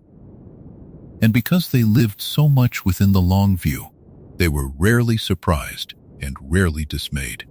A rival house might rise in glory and imagine that it had changed the whole shape of the universe, and the Tleilaxu would watch it rise and watch it fall and gather quietly whatever the falling left behind. An emperor might seem, for a while, to hold the fate of all the worlds in his hand, and the Tleilaxu would wait, knowing that emperors pass and tanks endure. Nothing that happened in a single lifetime could truly astonish a people who had seen so many lifetimes come and go. And this gave them a strange evenness of temper, a calm that never rose to triumph and never sank to despair. They took each age as it came, neither hurrying it nor mourning it, and let it pass into the next. And so, behind their hidden walls, the Tleilaxu went on and on. While the loud history of the Imperium unrolled its wars and its coronations and its collapses, they worked quietly in the deep background, growing their flesh and tending their tanks and moving their long pieces one careful step at a time. They were rarely at the center of any age, and yet they were present in all of them, patient and unhurried, always waiting, always working. They asked nothing of the moment except that it pass, and bring the next, and the one after that, until at last some ripening hour arrived that suited a design begun lifetimes before. There is something in this that unsettles, and something that soothes, and the two are woven together and cannot be pulled apart. It is unsettling to think of a people so patient that a human life is to them only a small unit of their reckoning. And yet there is also a strange calm in it, the calm of the very long view, in which no single loss is final, and no single night, however dark, is the whole of the story. The Tleilaxu knew a truth that lies beneath all our hurry, that time is vast and slow, and moves on regardless, and that behind the noise of any given age there runs a deeper and quieter current, unhurried, going gently on. Let that long, slow current carry you now. Let go of the near horizon of the day just past, the small, urgent things that seemed to matter so much a few hours ago, and feel instead the great, unhurried breadth of time in which all of it grows small and soft. There is no hurry here, and nothing to be done, and no plan that needs your keeping. The ages turn slowly and ask nothing of you tonight. Let yourself rest inside that vastness as a small warm thing rests inside a great quiet dark, held and unbothered, drifting slowly down, deeper and deeper, into the long and patient stillness of sleep. And so, having walked the long hidden road from their secret world to their patient designs across the ages, we come at last to the quiet question beneath all the others. What, in the end, were the Bene Tleilax truly, once all the fear and the scorn and the mystery are gently set aside? They were many things at once, and the wonder of them is that all these things were true together, none of them canceling the others, all of them held within the same small, soft-spoken people who kept themselves behind a curtain for thousands of years. They were, first of all, a people apart. From the deep past they had carried an old wandering faith, born of the Zensuni believers, and over the long centuries they had turned that faith inward and hidden, until it became a secret religion known fully only to themselves. Beneath their humble manners and their plain gray cloaks, they held a conviction that they alone were the chosen and the pure, and that all the loud and mighty powers who bought their wares were unclean and lost. Their meekness was a mask worn over a pride older and deeper than any noble house, and their whole strange history flowed from that hidden certainty at the center of them. They were, as well, the masters of a science that every other power refused to touch. Where the rest of the Imperium drew back in dread from the shaping of living flesh, the Tleilaxu alone practiced it openly, growing bodies and organs and whole beings within their axlotl tanks, the deep secret they guarded above all others. From those tanks came healing flesh for the wounded, and twisted mentats for the cruel, and the face dancers who could wear any likeness. And in the fullness of their art, the gholas, the dead returned to living form. They did the thing that all the powers of the universe had thought impossible, and they did it quietly, and they charged their price, and the worlds that despised them lined up all the same to buy. They were, therefore, both scorned and needed, and this was the strange knot at the heart of their place in the Imperium. Every house that named them unclean still sent to them for what only their tanks could grow. The great sisterhood that plotted against them still made use of their craft. The mighty who would not sit at their table still came to their door as buyers, holding their noses even as they paid. The Tleilaxu lived forever in that doubled light, despised and indispensable in the same breath, feared for what they could do and needed for the very same reason, standing always just outside the circle of respectable power, while quietly holding one of its most essential keys. And they were, above all, patient beyond all other peoples. They measured their work in ages and not in years, and they did not grieve their failures, for they trusted that time would bring another opening, and another after that. Through their power over death, they could reach across the centuries, setting a design in motion in one age and letting it ripen in another, growing the same loyal swordmaster life after life, keeping faith with plans far longer than any single life could hold. Where others hurried, the Tleilaxu waited, certain that the slow current of time ran in their favor, working on and on behind their hidden walls while the loud history of the Imperium rose and fell around them. So this was what the Tleilaxu truly were, gathered into one quiet shape at last. A secret and scorned people who held in their soft folded hands the power to remake life and to return the dead. Humble in seeming and proud in truth, feared and needed together, faithful to a hidden creed and patient beyond all reckoning. They were a people who had looked upon the deepest boundary that hems in every living thing, the boundary of death itself, and had learned, alone among all the powers of their universe, to step quietly across it and back again. Whatever else one might say of them, and much was said, they had reached into places no others dared to reach. Perhaps this is why they troubled the rest of the Imperium so deeply, far more than their small numbers or their soft manners could account for.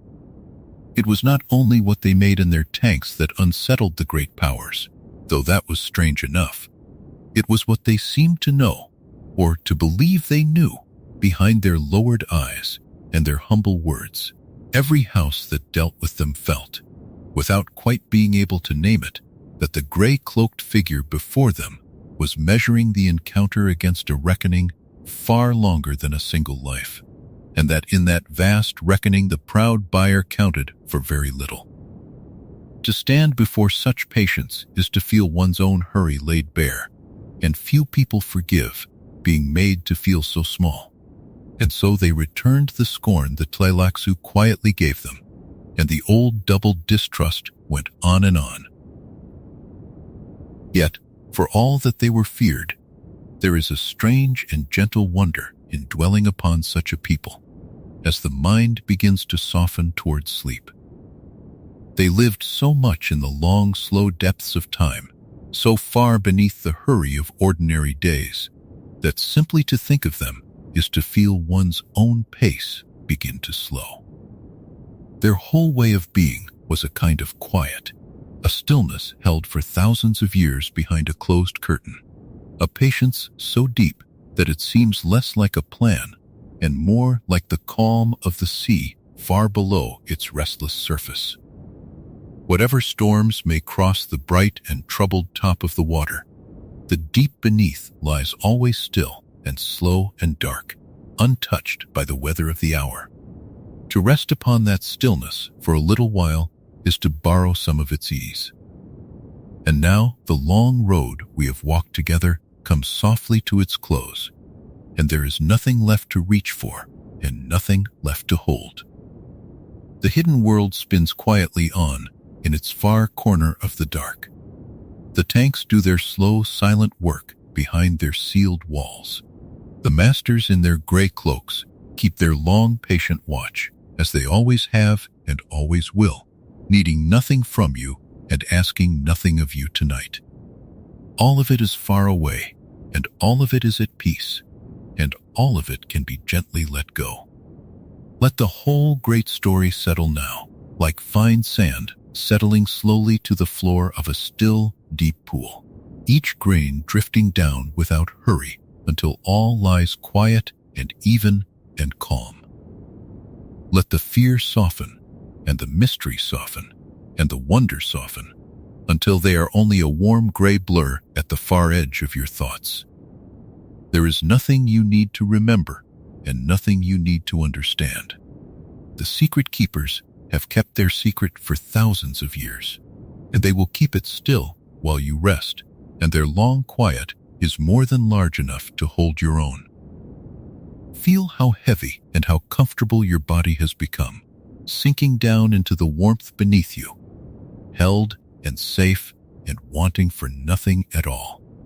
Feel your breathing grow slow and even and deep, each breath a little softer than the one before, each one carrying you a little further down into the quiet. There is nowhere you need to be, and nothing you need to do, and even the long story of the secret people has told itself out to its end and asks no more of you. Let the last threads of thought loosen and slip away, one by one, until there is only the warm dark and the slow gentle tide of your own quiet breath. Let the long secret keeping of the Tleilaxu close over you now, gentle and vast and unhurried, and carry you down, softly and completely, into the deep and peaceful stillness of sleep. And so the long journey through the hidden world comes gently to its close. You have drifted through the whole shadowed history of the Bene Tleilax, that secret and scorned people who lived behind a curtain no outsider ever drew aside. You have learned of the closed world of Tleilax and of the old faith they carried out of the days of the wandering Zen Sunni believers. You have learned of the quiet masters who spoke for them and of the forbidden science that no other power would touch. You have looked upon the axlotl tanks that lay at the heart of all their work and upon the flesh they grew where nothing had grown before. You have followed the gholas returned from the dead, blank as clay and yet holding a sleeping self within, and you have watched the loyal swordmaster Duncan Idaho fall in defense of a boy and rise again across the ages. You have met the face dancers with their borrowed faces and the twisted mentats shaped without conscience, and you have come to the strange gift of the ghola named hate, offered to Paul Muad'Dib as a kindness that hid a trap. And beneath it all you have seen the pride and the patience of a people who thought themselves the only faithful in a fallen universe. There is nothing left now that you must remember. You may let all of it go, softly, the way the Tleilaxu themselves let the centuries pass, without haste and without grief. Let the hidden world sink back behind its curtain. Let the tanks grow quiet. Let the borrowed faces fade, and let the long patience of that secret people become a stillness of your own. Your body is heavy and warm, your breathing is slow and even, and there is nothing more for you to do tonight. Let the last of the words dissolve, and let yourself sink the rest of the way down into deep and peaceful sleep. Good night. Rest well, and whenever you wish to wander once more through the quiet mysteries of the stars, this journey will be here, waiting to carry you softly back into sleep.